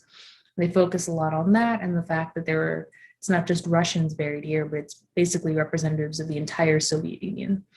And they refer to killing, but there's no agent. So this is a prime example of the abdication model of blamability, where everybody is being mourned, but they might as well have been taken away by an earthquake or a fire. It's really nobody's fault. So I came up with these grievability and blamability axes. I never got that right, to kind of visualize how these different groups of people are put in relation to each other at these sites. So this site, there are basically two groups of people who are being memorialized. You have the Russian Orthodox clergy leaders and believers and other victims. And the Russian Orthodox believers are held up as more grievable. They're the pictures you see. They are the people whose lives are explained and the relics of whom are put on display, not their actual body parts, but their personal effects that they found in the ground when they did limited excavations. So this is how one might visualize how these groups relate to each other in this site's interpretation. The second case study we could look at is the Gulag History Museum, which was founded in 2001 by a survivor of Soviet repression. And the museum opened in 2004. It used to be very close to the Kremlin, but it was a small building, and it moved to its current location in 2016, which is still in central Moscow, but just not as close to the center of Red Square. So what is interesting about this is that it started out as very much a one guy and his friends organization, very much an independent initiative. And as the museum has gotten more and more attention, more and more funding, moved into a huge building with really state-of-the-art interpretation, all the latest technology, it's now listed as an official city museum. So I'm still trying to figure out when this shift happened and how much money they get from the city government, and most importantly, how much control the city government has over their interpretation. But as it's gotten more and more high tech and moved away from being a group of survivors telling their story and saving archival documents and pieces of art that inmates had made, it's become clear that it's being more and more co-opted by the government, which also raises an important point, which is that it's not that talking about the Gulag and Soviet repression is banned in Russia today. It's just that only certain stories can be told. So again, and we'll see this in one of the case studies coming up, you can definitely mourn victims, but when you try to talk about what happened, like whose fault this is, that's where people get in trouble. That's where research is shut down. So in this museum, the focus is on victims of shooting operations. And we also see the personal objects of victims put in display cases, so things that they usually made when they were in Gulag camps, so embroidery or tools they might have made.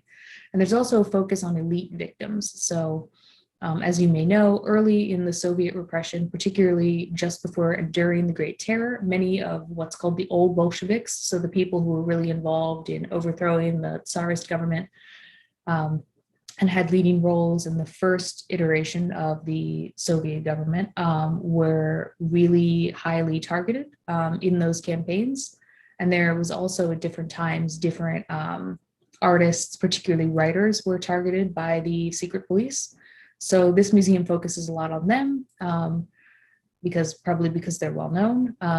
And there is a major emphasis, as I mentioned, on proving the guilt of Stalin and the Politburo. So in the second photo here, you can see the curator of the museum actually pointing to a display board that shows Stalin's the big guy in the middle there, and then there's other members of his inner circle, and they're showing how many each signed shooting lists of people who were going to be executed. So they're really bent on proving the guilt of the leaders, but there's, again, no room for rank and file perpetration. So the grievability and blamability axis for the Gulag Museum might look like this. So I think it's important too, when we're talking about the Gulag Museum, this is a place where they bring in things from Siberia and the Far East. So in the previous slide, those cell doors, some of those are from prisons in like Magadan, way out in the Far East, or in different Siberian cities. A lot of the personal effects of victims were brought in from Siberia and the Far East. And so it could be argued that by bringing them to this place, they get a much bigger audience and more people see them and interact with them than if they were left where they are. Of course, local history museums really differ in how they deal with the subject of Soviet repressions. There's some really interesting work being done on this now, but for the most part, the topic is kind of light touch dealt with, and they definitely don't get into the subjects of victimhood and perpetration. So the third case study is the Wall of Grief. So basically since the mid-'80s, before the fall of the Soviet Union, but around the time of Glasnost and Perestroika, there were calls for a national monument to victims of repression.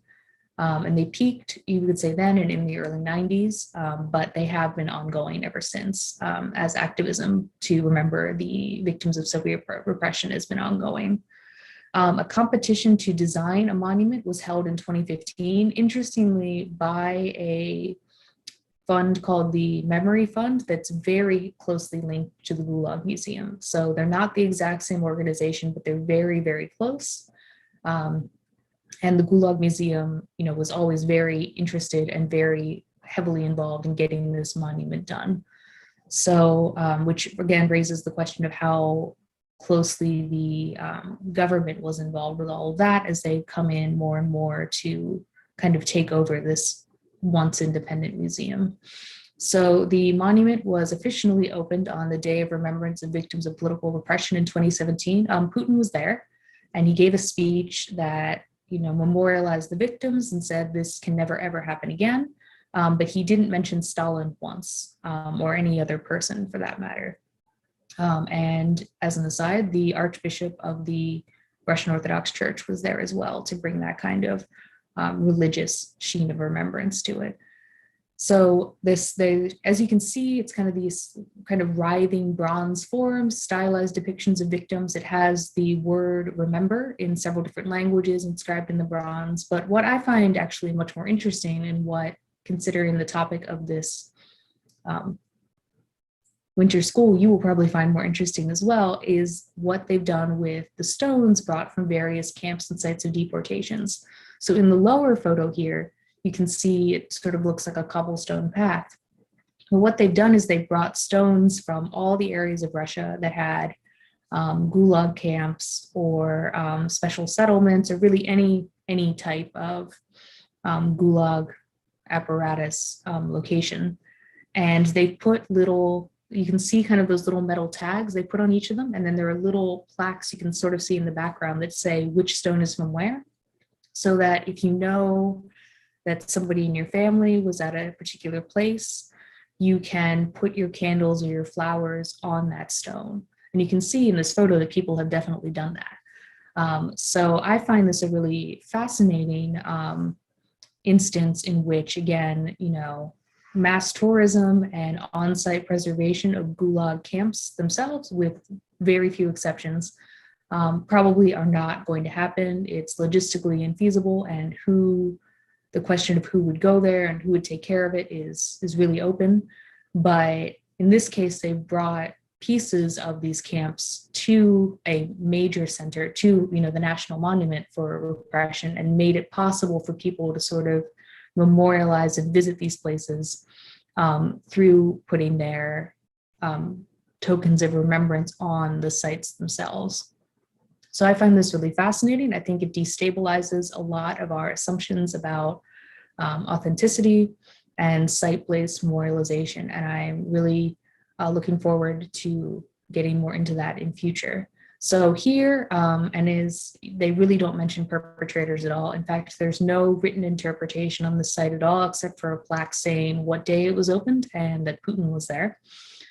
And as we can tell from Putin's opening speech, there's really no attempt to bring this monument into a larger conversation about who might be responsible for the repression. So this axis is pretty simple. There's one big group of victims of political repression, and they are very grievable. So the fourth case study is the It Is Right Here digital initiative by Memorial. Memorial is one of the really leading and one of the oldest human rights NGOs in Russia. Not only do they work with memorial activities and historical activities like preserving the memory of Soviet repression, but they are involved with current civil and human rights campaigns as well. They're probably most famous, particularly in the West, for helping gay men escape Chechnya. But we don't have time to talk about that. So this digital initiative is trying to look at the city as a very layered site of both victimhood and perpetration. So you can see from the screenshot there, the different colors of the pins. You can look at Moscow and look at different sites of violence connected to different things. So you can look at sites connected to the NKVD. You can look at sites connected to the crackdown in 1968 when there were demonstrations in support of Czechoslovakia. You can look at prisons and holding cells and a whole bunch of other things. And you can download sort of walking tours from the website, as well as sometimes take free walking tours that the staff sets up.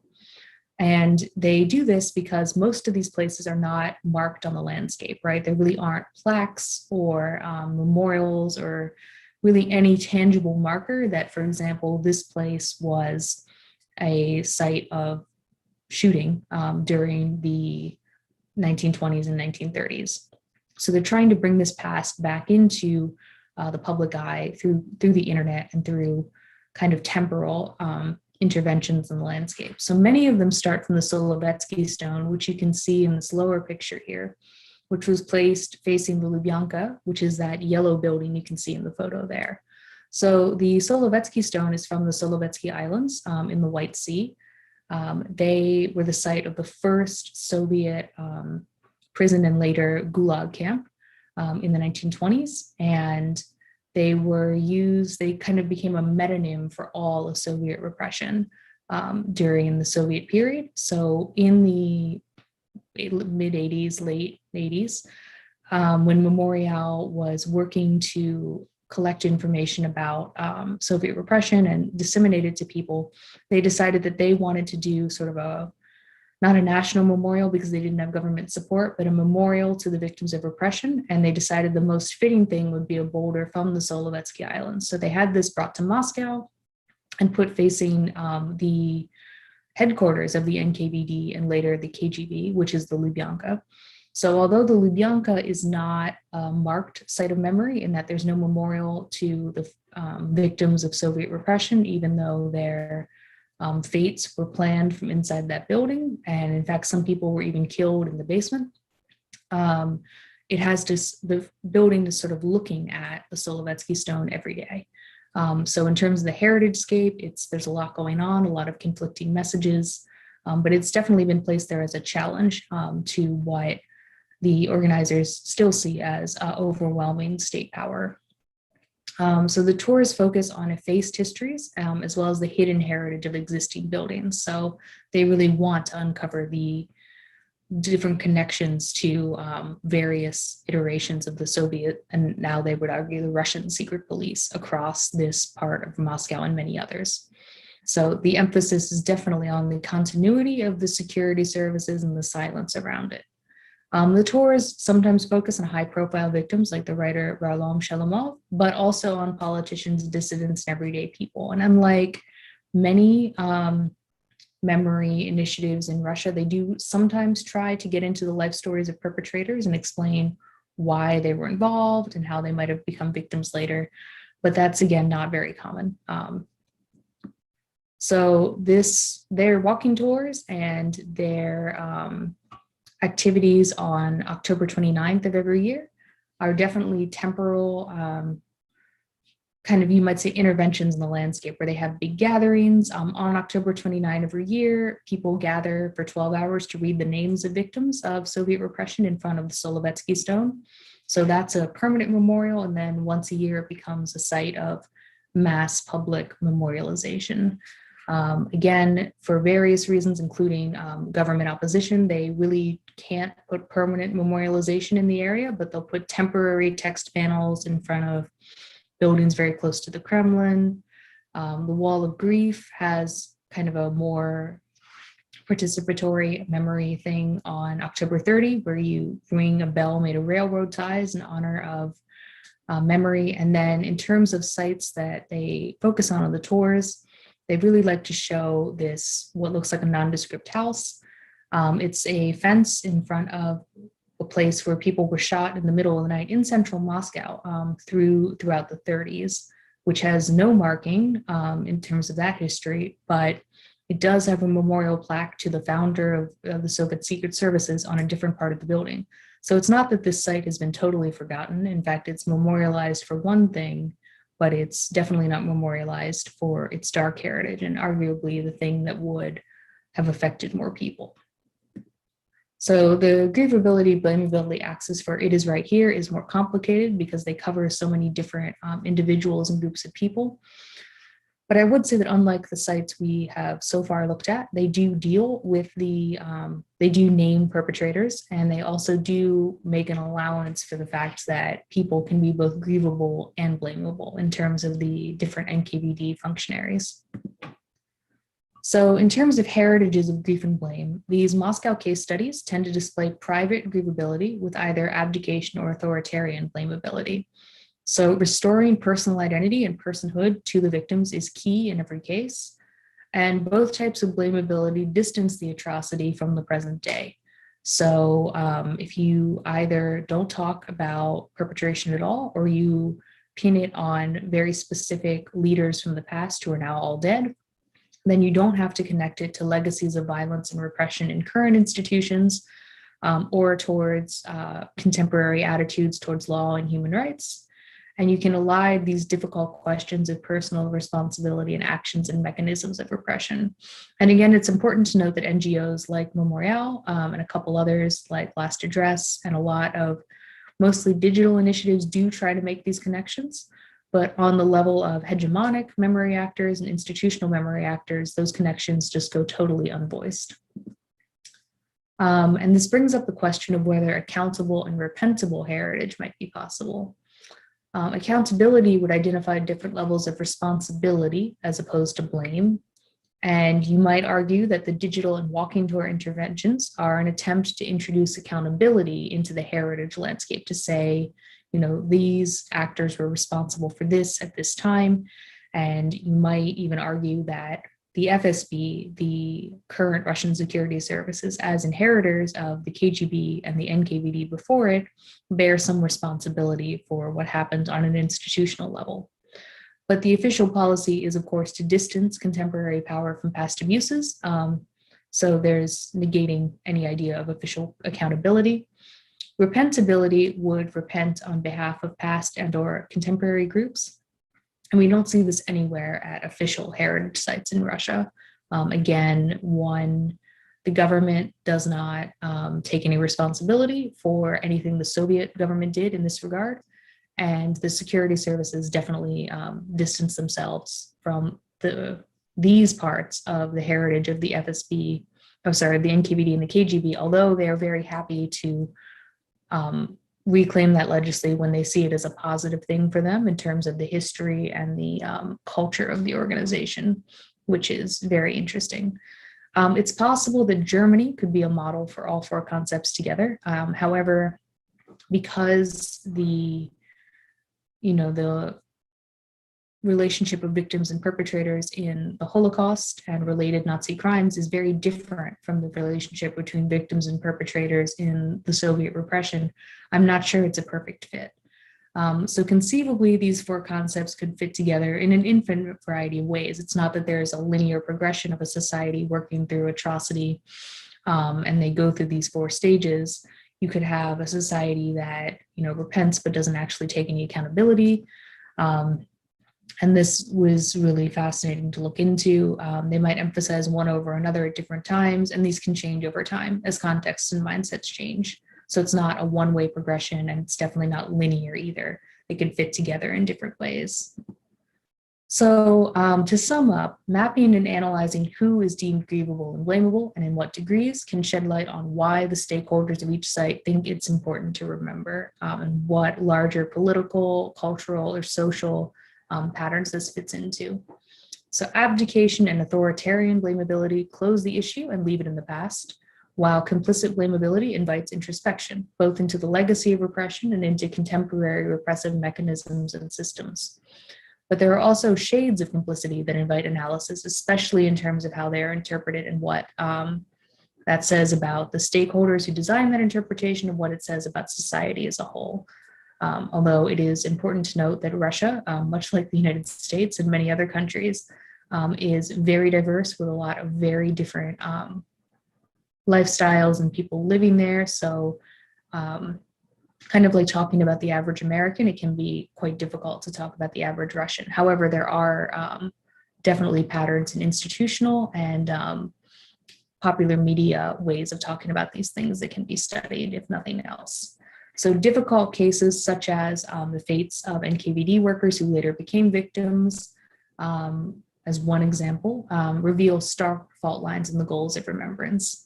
And the variety of manifestations reflects widespread ambivalence and uncertainty about the legacies and absences of Stalinist repression. To end, I just wanted to highlight some other projects that might be of interest to you in terms of the Gulag and the landscape, because so many of these sites are in Siberia or the Arctic. The virtual museum of the Gulag is really focused on collecting, places, items, pieces of documents from all over Russia that have to do with the Gulag. And they're particularly interested in the question of how you put into a museum an entire city, because so many Siberian cities were built using Gulag labor and are now populated by the descendants of both camp guards and camp inmates. So how do you put an entire city in a museum? You can't really, but you can virtually, and that's the virtual museum of the Gulag. The other three are different initiatives that are simply trying to, I say simply because it's such a complicated endeavor to try to map the Gulag. So to try to find as many sites as possible, try to figure out when they were in use, who was there, what type of site it was. One is run by the Gulag Museum, and then two are run by independent researchers. So again, if you're interested in any of these, let me know because I know people involved with all of them. And I look forward to your questions. Thank you. Thank you. And if everyone could join me in giving a huge, huge virtual round of applause. Thank you for really a whirlwind presentation. I learned so much, and I'm not sure if anyone else joined me, but I took a lot of notes actually.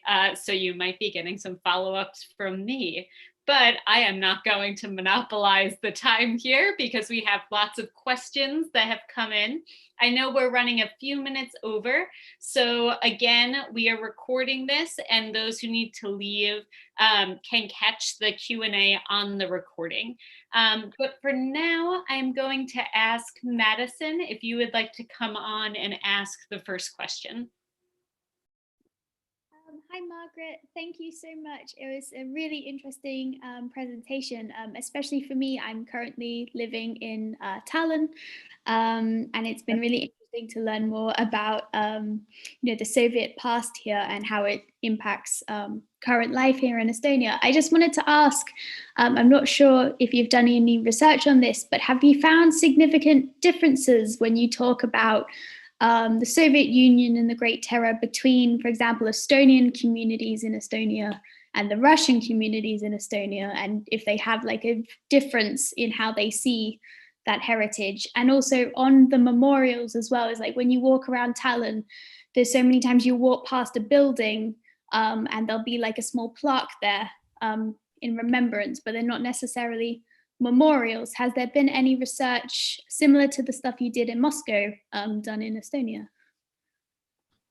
Thank you so much. So yeah, I actually live in Tallinn right now. I'm in the US at this moment, but I know what you mean about Tallinn, and it's really fascinating to look at the differences between Russian memories of Soviet repression and Estonian memories. I'm actually sort of moving in this direction with my research right now, but really briefly, the Great Terror is not a kind of a linchpin of Estonian memory because it was an independent nation at that time. So what the Estonians remember are the mass deportations that happened mostly in the 40s under Stalin, when, and unfortunately I can't remember the exact numbers, but a massive percentage of Estonians were deported mostly to Siberia during this time.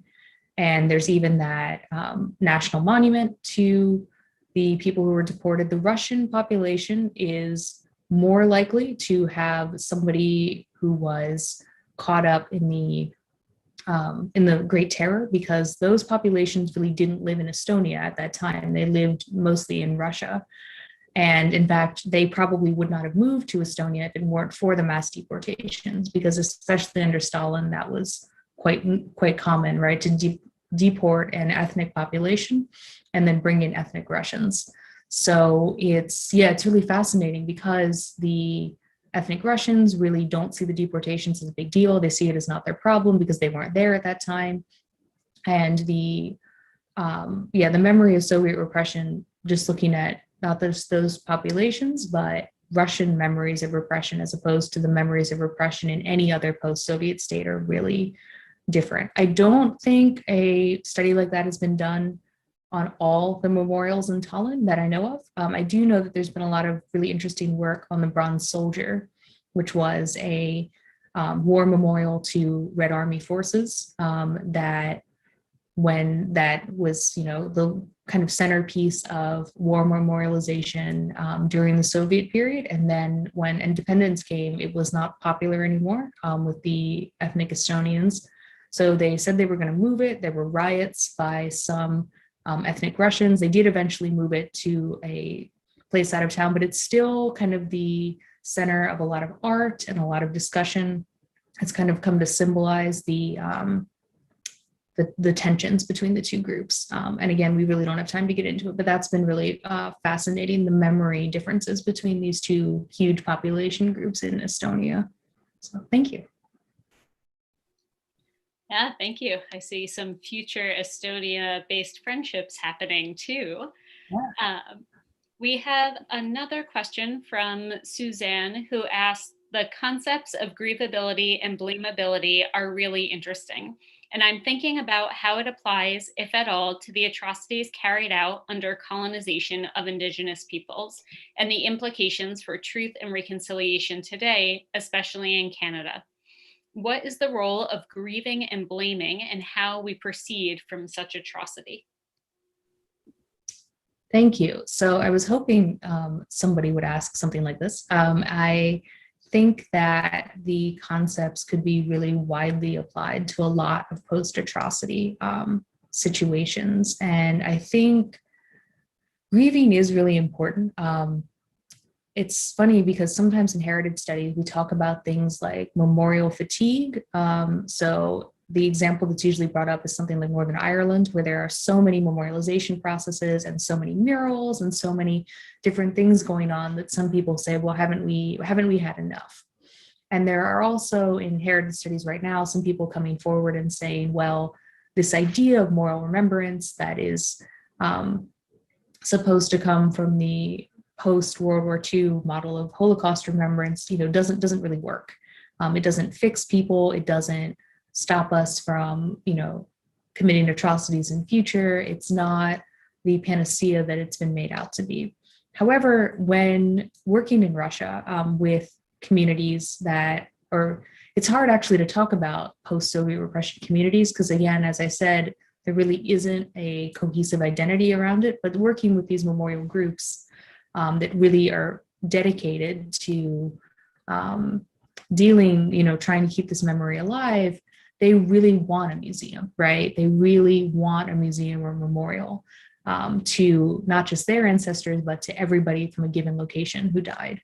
So I think when people are saying we've had too much grief, I think they're not listening to the communities involved. I think if a community feels that their losses have not been adequately mourned, that they haven't had the time and space to grieve as they, think would be most appropriate, we really need to listen to that and say, this is the space for you to memorialize as you see fit. I definitely get where these people challenging this hegemonic notion of the never forget paradigm are coming from, but I also think that it just doesn't take into account what communities really need in the aftermath of atrocity. And I think blame is really interesting. And that's why I think it's good to have both blame and accountability, which are, slightly different, but handle different aspects of a post-atrocity situation. So who is responsible for it, but also who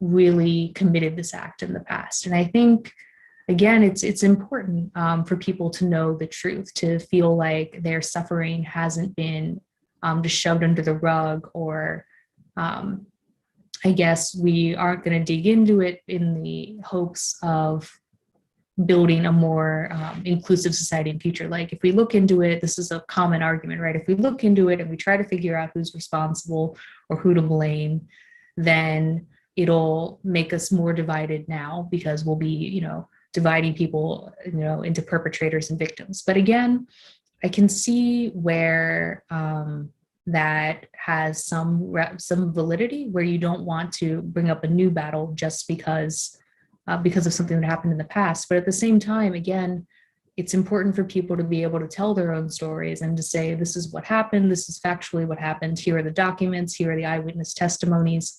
And I think, again, psychologically, although I'm not a psychologist or a psychologist, but I think it's important for people to have some type of closure and to be able to say, this is what happened. And I think most importantly, that it was given due diligence. Like it wasn't just forgotten. Like we definitely looked into this. So, and this does raise some questions, again, that are coming up in a lot of work that's being done now about whether you're always a victim, whether people in groups carry the victim or perpetrator label forever after an atrocity, or whether, these labels go away after a while. But I think certainly you need to have this baseline historical evidence for what happens in order to move forward. We have two more questions if you have time. Yeah. One, Devora would like to know if you've done any analysis of demographic breakdowns in your research. So either demographics of those who are being memorialized or demographics of those who are erecting, managing sites. That's a good question. I personally have not, but I can say that in many places across Russia, and certainly, well, the rest of the post-Soviet thing is always more complicated because many of those places see the Russians in the guise of the Soviet Union as invaders. So it gets much more complicated once you leave Russia. But even within Russia, for example, the deportations of the Chechens, the Crimean Tatars, all of these different ethnic groups, which was a big policy under Stalin, a lot of those groups will kind of coalesce around those national identities and say, you know, this is what happened to us, and we want to put up a memorial, or we want to remember this. But it's not, again, it's not always ethnically based because the repressions were not always ethnically based, right? There were definitely certain professions that were gone after at different times. And as I mentioned, there were just arrest quotas for the NKVD to fill. So they were just going after anybody they could get. So in some places, yeah, it's definitely kind of a part of an ethnic identity that involves memorializing these losses. But in other places, it's much more diverse and much more almost random. I will say that there's some evidence that in the Soviet period, people who wanted to do this kind of work would go into professions like science or medicine, because that, at least at work, there was like an objective truth. You weren't dealing with like trying to do anthropology in the Marxist-Leninist style. And then they would do their, you know, kind of grassroots history or activism work on the side. So that's the only thing that comes to mind when you ask that. Thank you. And I do want to mention, because Devora is in a spot with spotty internet, that she also shared a book from a personal connection to the Gulag. Her great uncle was survived 20 years in the Gulag and wrote a book about experiences that have been translated into a number of languages that is in the chat. So yeah, I will definitely be checking that out. And we'll also include that in the follow-up email. Perfect. Thank you. Yeah, that's really fascinating. Thank you for sharing. Our final question of our first session, Scout, would you like to come on and ask the final question? Yeah, thank you, Victoria. And thank you, Dr. Comer, for this really fascinating presentation. I was wondering if there were any differences in how the Putin and Medvedev administrations talked about these atrocities. We sort of talked about Putin and how he didn't necessarily talk about accountability or the Soviet government at all. And I was wondering if there were any differences in how those two administrations approached this issue. Yeah, absolutely. I'm not an expert on this, but I do know that yes, under Medvedev, there was a lot more talk about memorializing Soviet repression. There was supposed to be, and he announced when he was president, that there was going to be kind of a national project to gather memories of repression, and it was going to be in all the schools, and it was going to be kind of a core part of the history curriculum. Although it was announced, it never happened. And since Putin became president, yeah, interest in this has gone down. What has kind of taken its place is the memory of World War II, or the Great Patriotic War, which is a much more triumphant victory, a much more triumphal, narrative to be part of. And if you want to say that Stalin saved the world from the Nazis, then it's really difficult to also say that he was responsible for killing millions of his own people. So that definitely has also gone up under Putin. Medvedev was also, the victory in World War II has always been a major part of Soviet and Russian historiography and propaganda, one might say. But it's definitely gone way up since Putin became president again. As with many things, right? Things were much more liberal on a range of issues when Medvedev was president, and then it's all gone back. So. Thank you. And I know, again, we are out of time, so I'm sure there are more questions that are out there, but if everyone could again join me in giving a huge round of applause for Margaret for being so generous with her expertise, her research, where she's interested in doing more research next, and her time today. Thank you so much for joining us. It was great seeing you. And I can't wait to see what you do with the Translating Memories project. I'll share that link out again in our follow-up email because I'm sure I am not the only one. Thank you. It was really great to talk to all of you. Good luck with this really cool program. And thanks for inviting me, Victoria. Yeah. So that officially ends our first session. Thank you all for joining us today. Again, I will provide an optional discussion Zoom for tomorrow at noon for a half hour of talking amongst yourselves, what you learned, what you're interested in, because I know we didn't get a lot of back and forth in the 25 who were on here today. And there are about 5 people who can't join synchronized, so hopefully you'll meet them too. Next week, we are going to be shifting gears to talk about climate change. We'll talk about historical climatology and planned relocations. So get excited for that. Until then, I hope everyone has a wonderful week. If you have any questions about our time together, please feel free to either email me or message on Slack, and have a great rest of your Tuesday. All right.